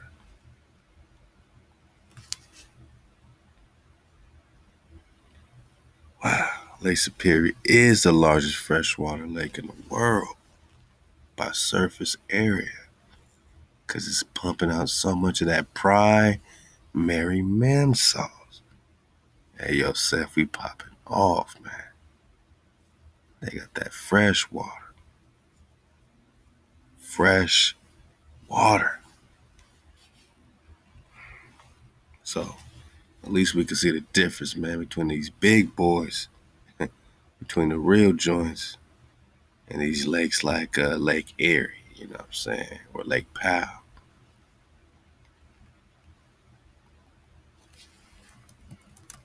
Lake Powell Dam. Flooded town history.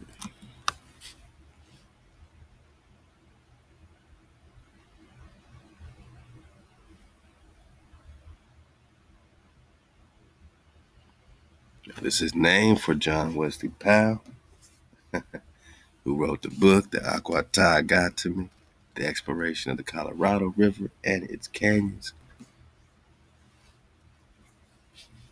So let's check it out. Lake Powell is an artificial reservoir on the Colorado. It is the second largest artificial reservoir by maximum water capacity in the United States, behind Lake Mead. And you notice some cities underneath Lake Mead now. What is Lake Powell covering up? Lake Powell was created by the flooding of Glen Canyon, by the Glen Canyon Dam. So what in the world did they flood when they flooded Glen Canyon? Which also led to the 1972 creation of Glen Canyon National Recreation Area. Oh, wow. Thank you. Because in 1972, we now have a recreational area. But before 1972, we had artifacts, right?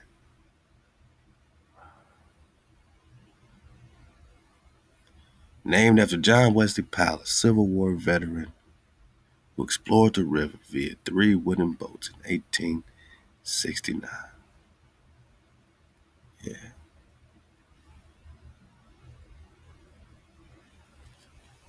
Glen Canyon Dam was born of a controversial dam site.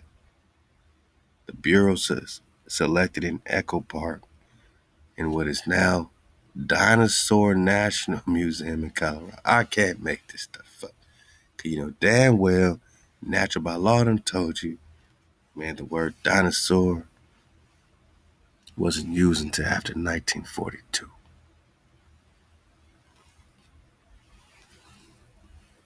So we just talking the 40s and the 50s. Before that, they would call this Dragon. Dinosaur would be called Dragon National Museum. Yeah. What did this water cover up? Any type of dragon drop?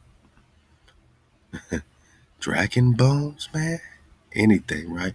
Anything is our guess at this point because you flooded it underneath the water.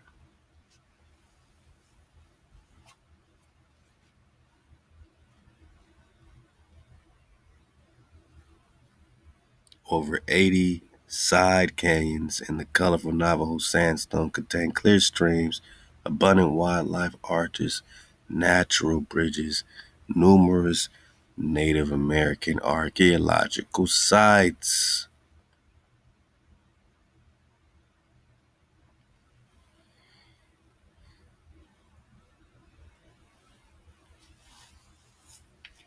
By then, however, it was too late to stop the Bureau and its commissioner, Floyd Domini, from building Glen Canyon Dam.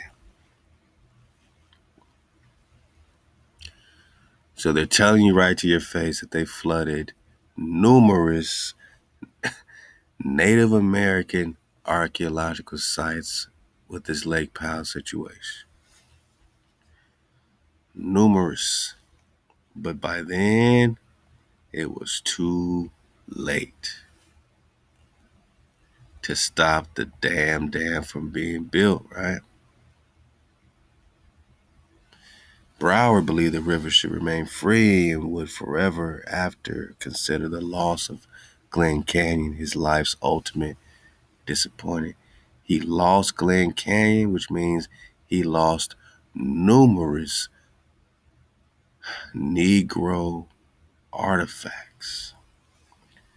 Native Amaru Khan, town, city, sites. What's a site, right? What's a city? What's a site? What's a city? What's a site?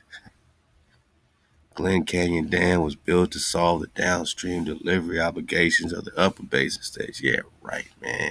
You flooded numerous indigenous archaeology sites, cities.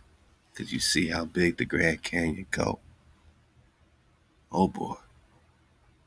Look at this thing, man. Look at this thing. Look how it blocked the water.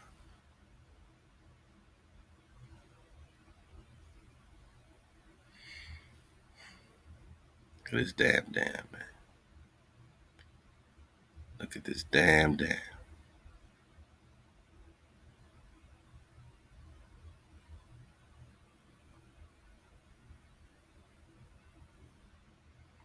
And a lot of times they're right on top of the drop. You know, they put the damn dam right on top of the drop. Whatever they covering up.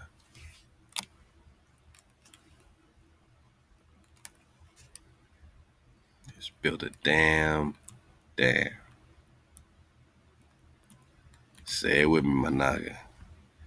Down, down, down. Another damn dam.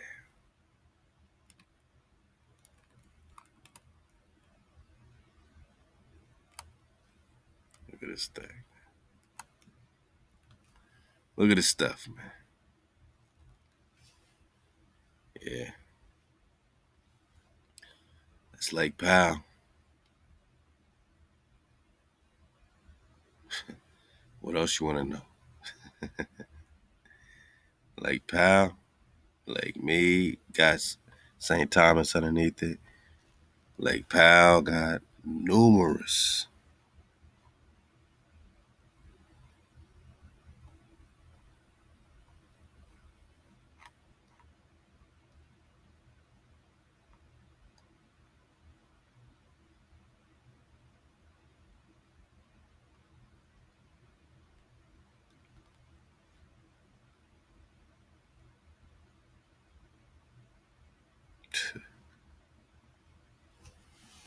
I mean, just imagine.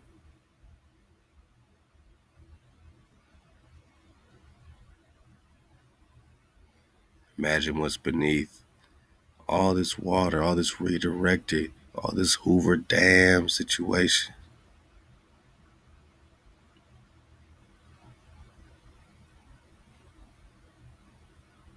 This is just to lead you to the water, man.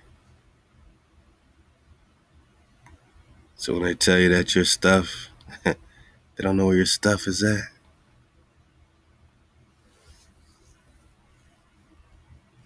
It's right in your face. It's right beneath your feet.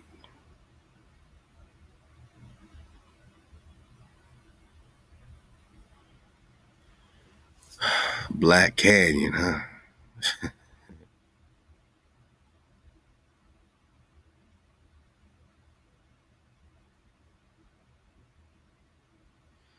And every time you read about these dams, it's always like, oh, this is one of the largest historical.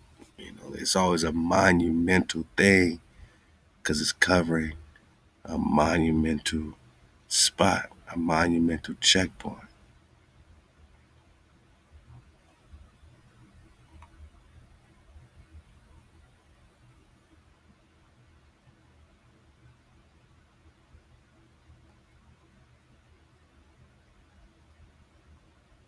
And you got the Colorado River Dam to be built in what amounted to hostile territory. Yeah, because they were still getting, hit up by the indigenous knockers, you know what I'm saying? They were trying to stop this stuff.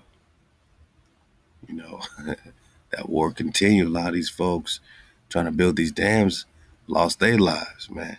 You know what I'm saying? Because you got the knockers still protecting the areas, man. I mean, it's a lot going into, you know, what hasn't been reported, what hasn't been documented. But this Floyd Dominion, yeah, this this jabroni right here, he was the one pushing it. He was the one pushing this stuff.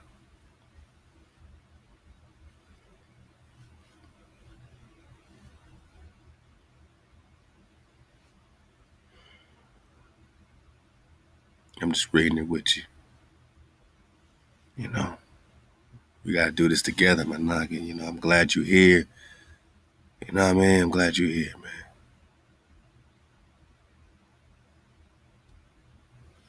They said numerous Native American sites are underneath this thing. And they always got some diversion for the water.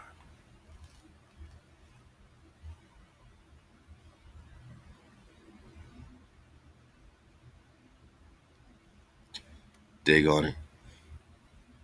Dig on Glen Canyon Dam, man.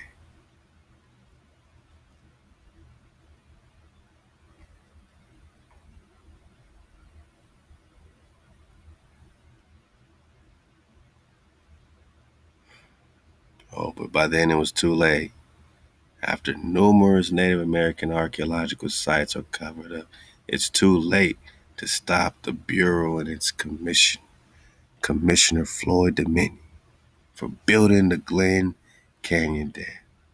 Brower believed the river should remain free and will forever after consider the loss of Glen Canyon his life's ultimate disappointment. That's Lake Powell. How many lakes you got in your mind? Lake Erie, you're gonna get the same similar story, man. It don't matter what lake you look up.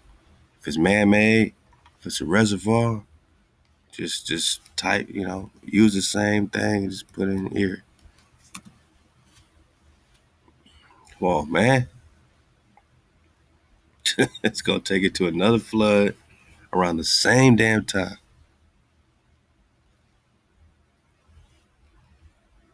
Man.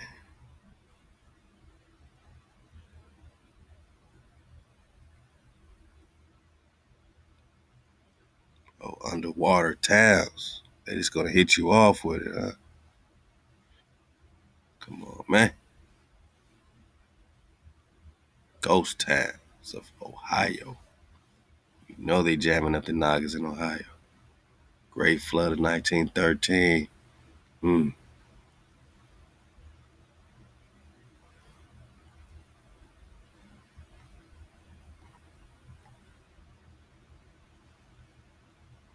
So these are all the cities.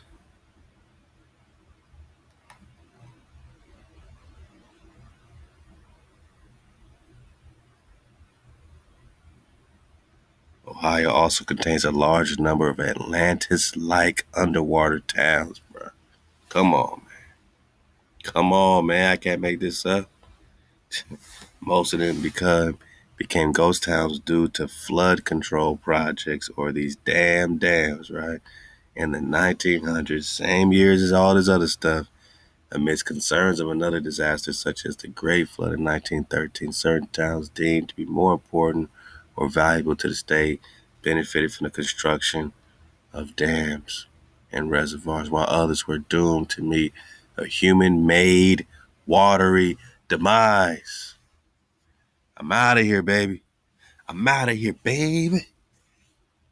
I don't care if we're talking Lake Powell, Lake Erie, Lake Mead, Lake Lanier. We're talking sunken Naga cities over and over again like a broken record. That's why we're looking to that Utah Lake. Huh? That's why we over there searching it out. Where's my Leviathan, man? Why y'all playing? What the? Is this the Leviathan? Why you think? What's inside this Utah Lake? A noggin? Oh,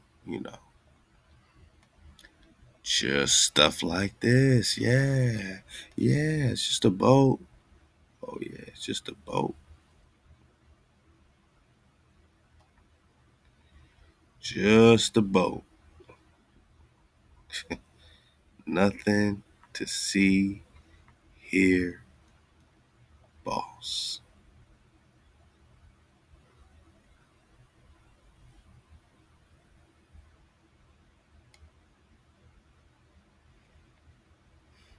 Nothing to see, hear, boss. Just a little bit of fluty stuff. Shout out to Mud Fossil, man. Appreciate his work a lot, man. It's just fun.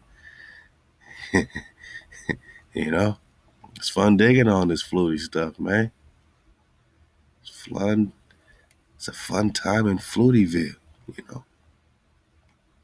Yeah, buddy. What is inside Utah Lake?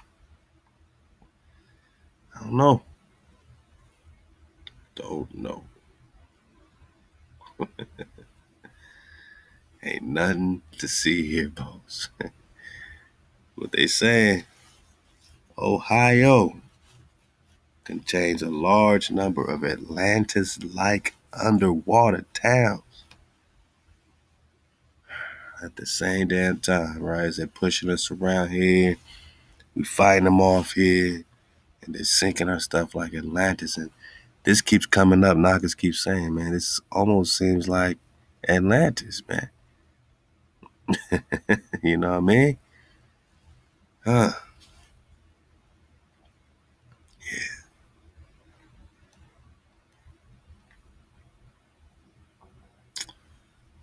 Atwood Village originally stood at this intersection. Yeah. But it's now covered by Atwood Lake. Yeah. Oh, yeah. Well, Well, you know.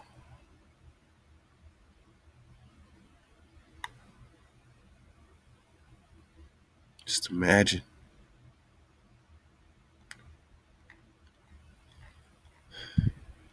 Just imagine.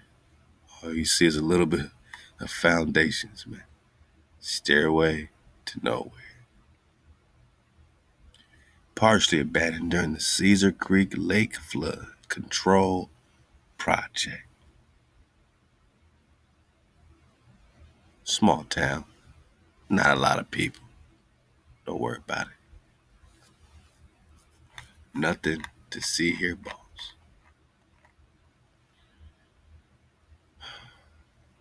Where is Lake Erie? For the dismount. Oh, they got Lehigh. Huh? Yeah, that Mormon flow. That Mormon flow. Mm-hmm.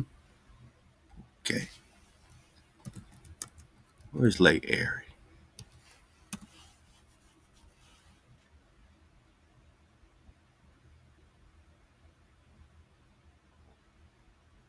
Yay.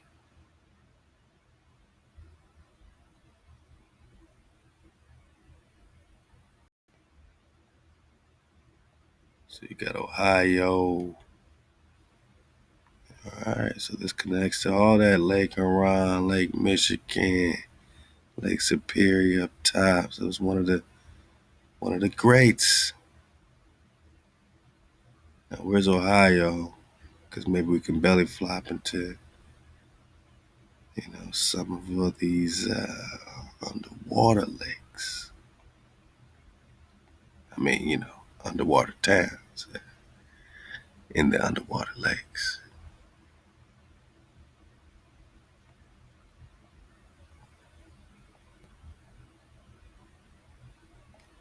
Out.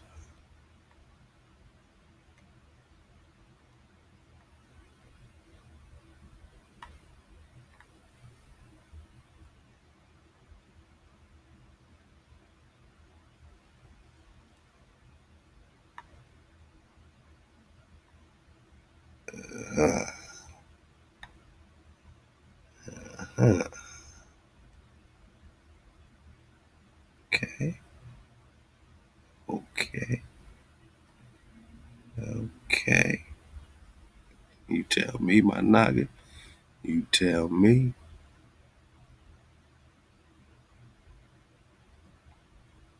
I'm just belly flopping in Ohio, man, for the dismount. They don't mind us, man. We're just digging on it at this point. Was this a swimming pool? Where we at? New London Upground Reservoir. Oh, we done found us a reservoir. The New London Reservoir. What? What's this guy? What's this talking about?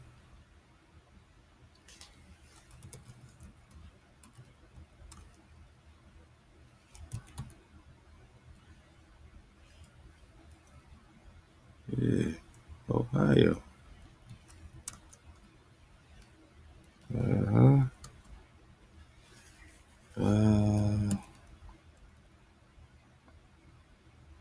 Flooded town history. Yeah, why not?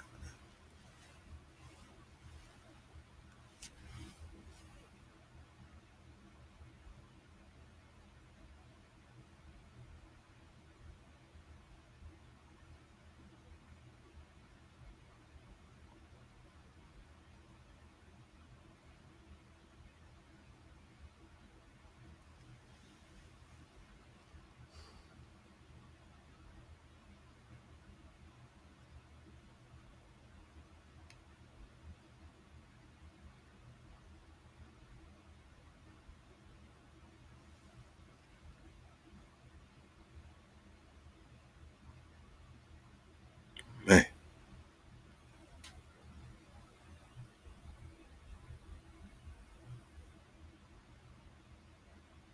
the combined junior senior high school in the small eastern Texas town of New London exploded. Damn, the whole thing. What kind of accidental explosion is this? Killing nearly half of the students and teachers. Man. Golly. They popping off, man.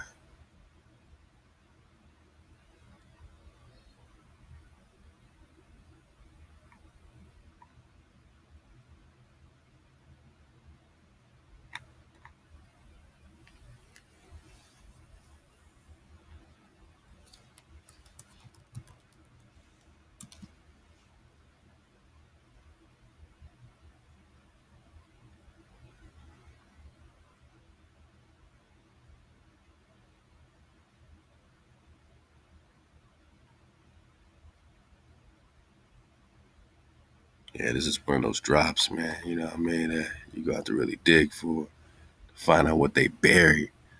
Yeah, maybe I'll just dig on the history a little bit.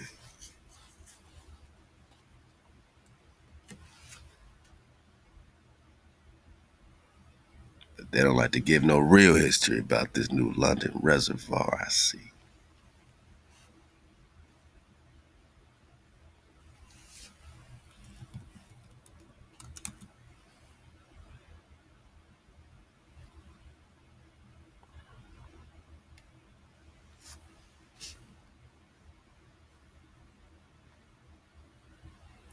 New London Reservoir completed in 1975 as part of the Northwest Ohio Water Development Plan to provide water.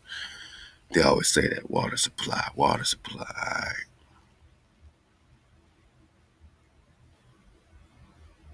So they were built cooperatively by the Village of New London and Ohio Department of Natural Resources. It is located near the intersection of US 224 and 250, some 30 miles south of the village of Huron of Lake Erie. New London, huh? So this is New London.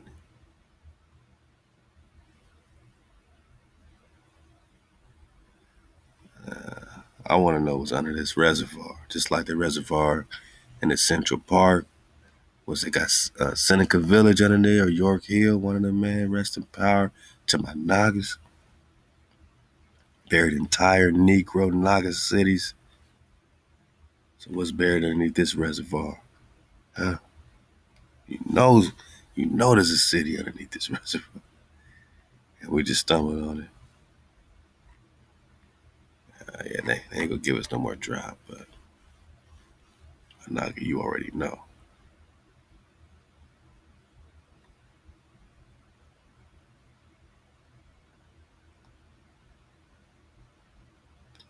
New London.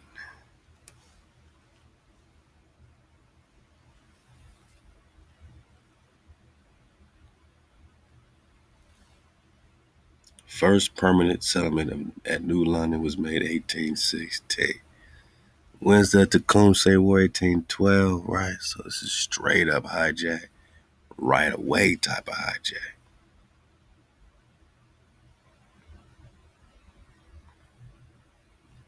Man, I'm just surfing the wave, man. Y'all got me in New London, man. Looking for Naga cities, man. It's y'all fault. It's y'all fault, man.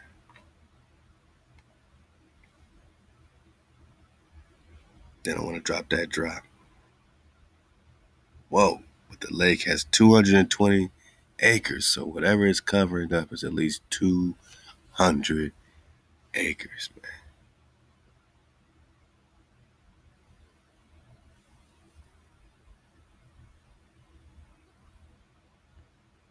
Yeah, 200 acres of fishing water with 2.63 miles of shoreline. The reservoir is located southeast corner of Huron near New London Township. All right. So how you gonna tell us? Supplied by the Vermilion River. Okay. That's all they gonna give us, boss. Cause ain't nothing to see here, boss. This is how they treat us, man. But we know there's something here, man. We know there's something in here, man. In this reservoir in Ohio, they done told us there's a bunch of Atlantis like underwater dams all throughout Ohio. Not so fast. I saw Brickwood Lake. I'm looking for the lake. Okay, that's the Black River.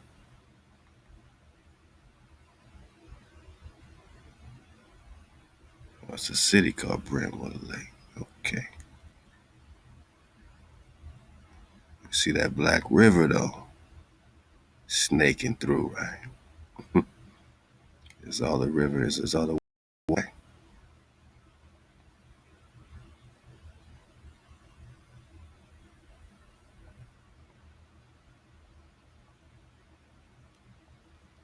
Hey, shout out to the Nagas in Ohio. You know what I mean?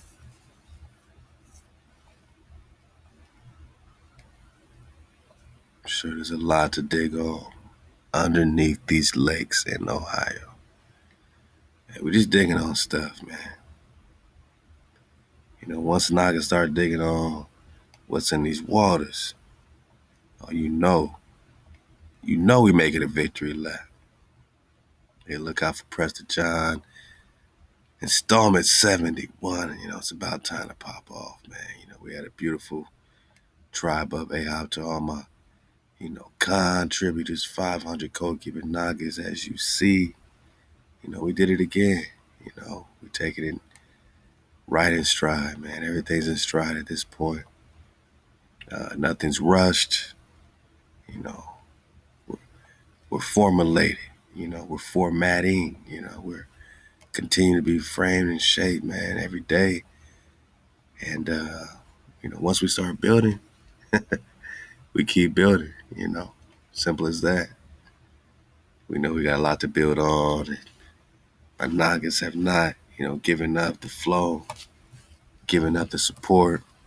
I think that's really one of the most special things of this whole thing is that not only did we hit our goal, but we've exceeded our goal.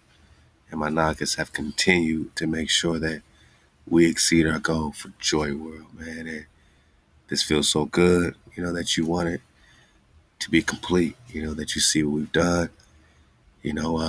We made our first full push, that required, equipment and, different things, man. And of course, all the great supplies and all that stuff and getting the Nagas up there, so all the beautiful, fence work, my Naga, that you see popping off, man, that we just showed you on the IG, all the beautiful fence work, is coming because of the culmination of all of the contributions. Please, continue to do that. Let's raise it up to 20. Let's raise it up to 30. Let's keep going, man. Because the more you help us build, the better we can build, the better supplies. If we feel like we only got the 10,000, then, we got to do what we got to do to get through it. But we don't want to have to do what we got to do. You know what I'm saying? We want to be able to say, yo, yeah, we can do that, man. Instead of, using this material, let's use that material instead of, what I'm saying? I'm like, that changes everything to know that we got the access. So I see y'all pouring it in, man, continuing to keep the water flowing, man, as we build our fence for JoiWorld. Ahab, Ozaline, Perry, Halal, HaWah, Shalom, Khans, Real True, 432 Knowledge, Drop, the stand and fight for the freedom, liberty, and prosperity of unified indigenous Nagas, the tribe. I always knew, I felt, and I believed as Nagas were more than they thought us.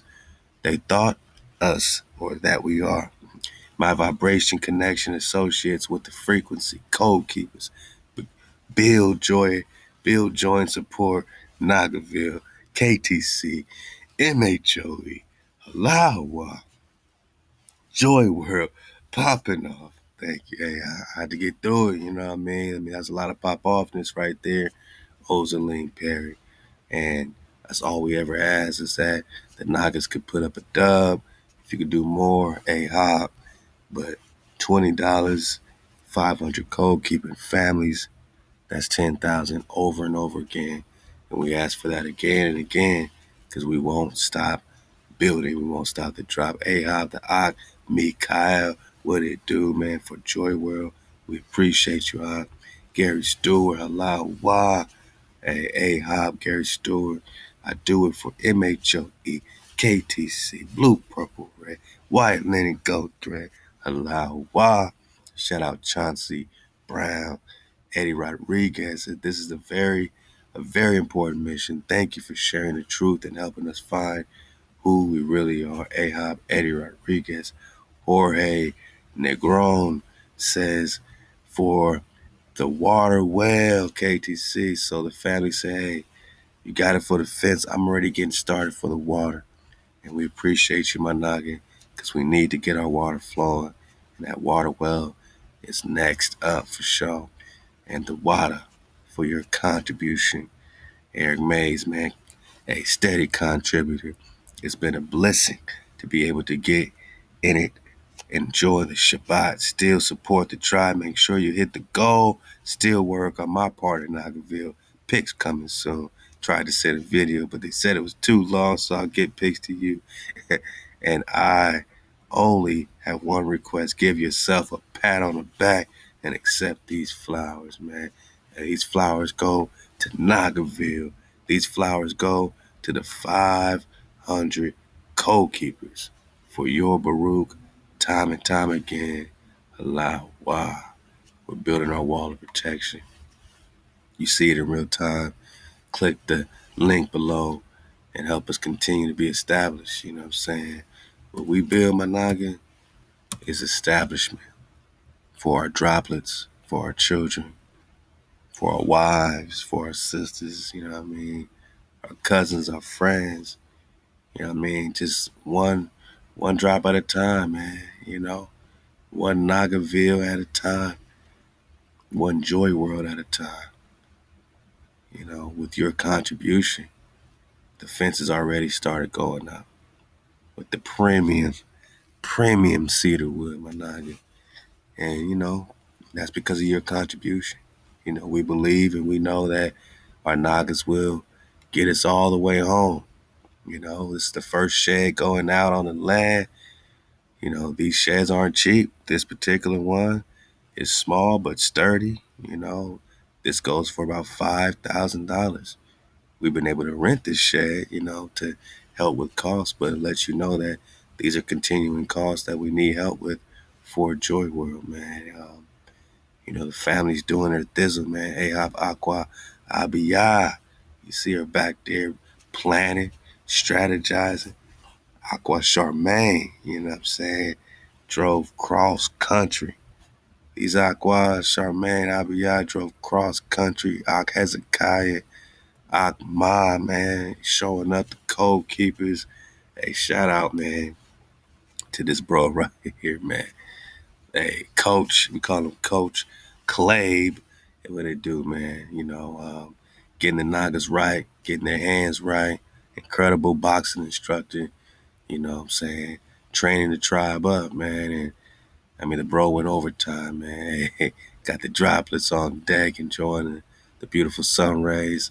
Akma popping off. This is the ambassador of Tribe Up Music. Look out for Ma's project popping off, man. Ma's over there digging them deep holes, man. We had to make sure it was lined up. And, hey, how many Nagas does it take to build a fence? Shout out to my 500 goalkeepers. Og Hezekiah, fire starter, popping it off, making sure the fire was burning the whole time, man. And so was my Aquas. Don't play with him, man. Abiyah, don't play with him, man. Aqua Abiyah, hands on deck. Man, hey, this Aqua is a true builder in real time, and her whole family's amazing. And y'all helped a Naga like me hit another checkpoint again. Look at this beautiful fence. Look at how level it is, how beautiful it is, how straight. And it's because of you, my Naga. And we won't stop. You know, we got a whole acre to cover. Everybody's like, man, you must be crazy to build a cedar fence on a whole acre.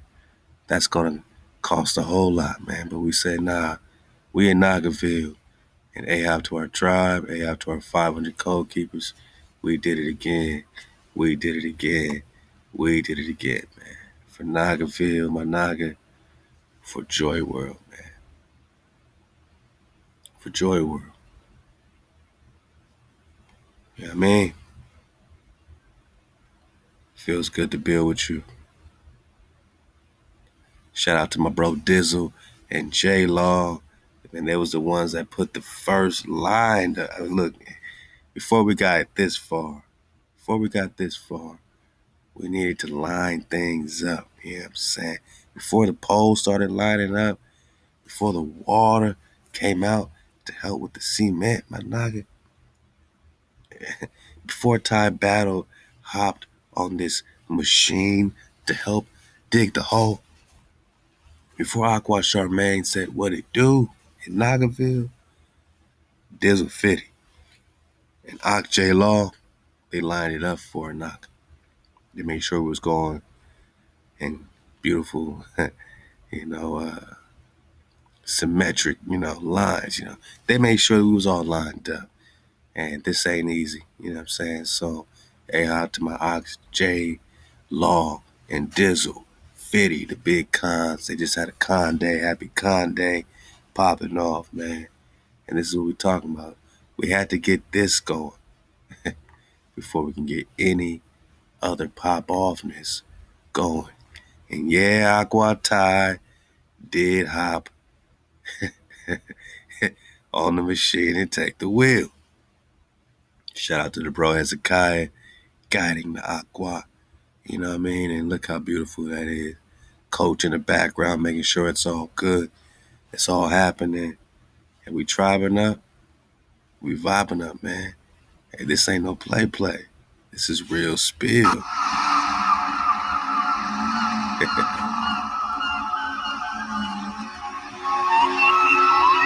Oh, yeah. We got some dolphin sounds popping up. We play that dolphin music, man. That 432 to drop. Can you dig it? We in the dolphin zone, man. HaWah.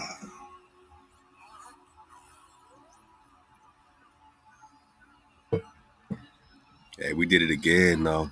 I know that. Hey, we did it again, my nigga. I know that. Aqua Ty, you are incredible. It's showing us what an Aqua can do, man. You know what I mean? Hey, I'm talking heavy machinery, man.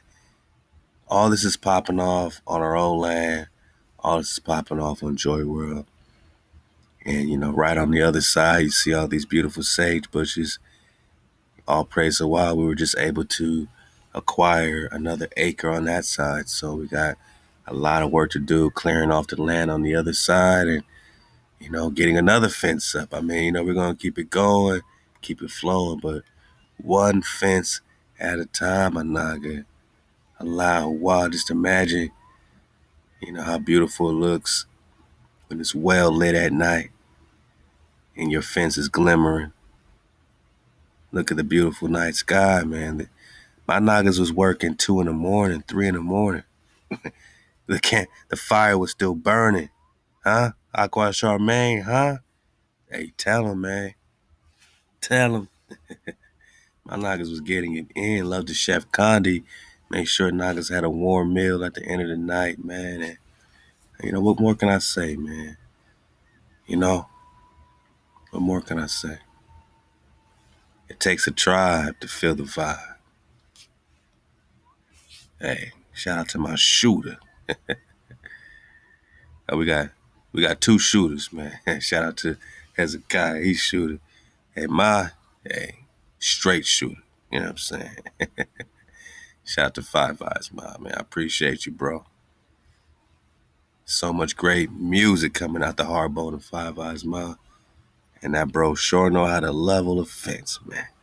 Look how beautiful this red cedar glows in JoiWorld. And that's all ThaWaDa to the 500 code keepers. Halal, HaWah, all praise our creator. MHOE, KTC.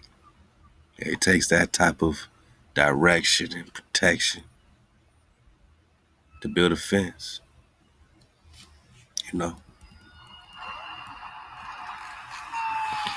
Halal, HaWah. Halal, HaWah for JoiWorld, KTC, MHO.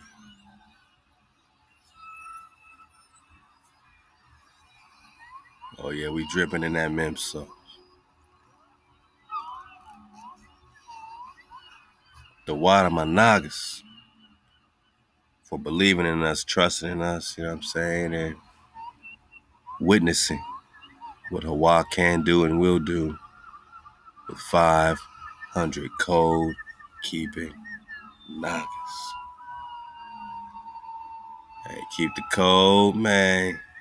We in battle time. Hey, we in battle time. Shalom to the tribe.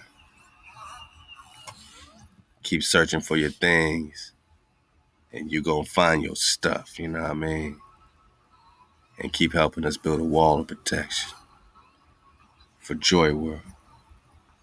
Wow.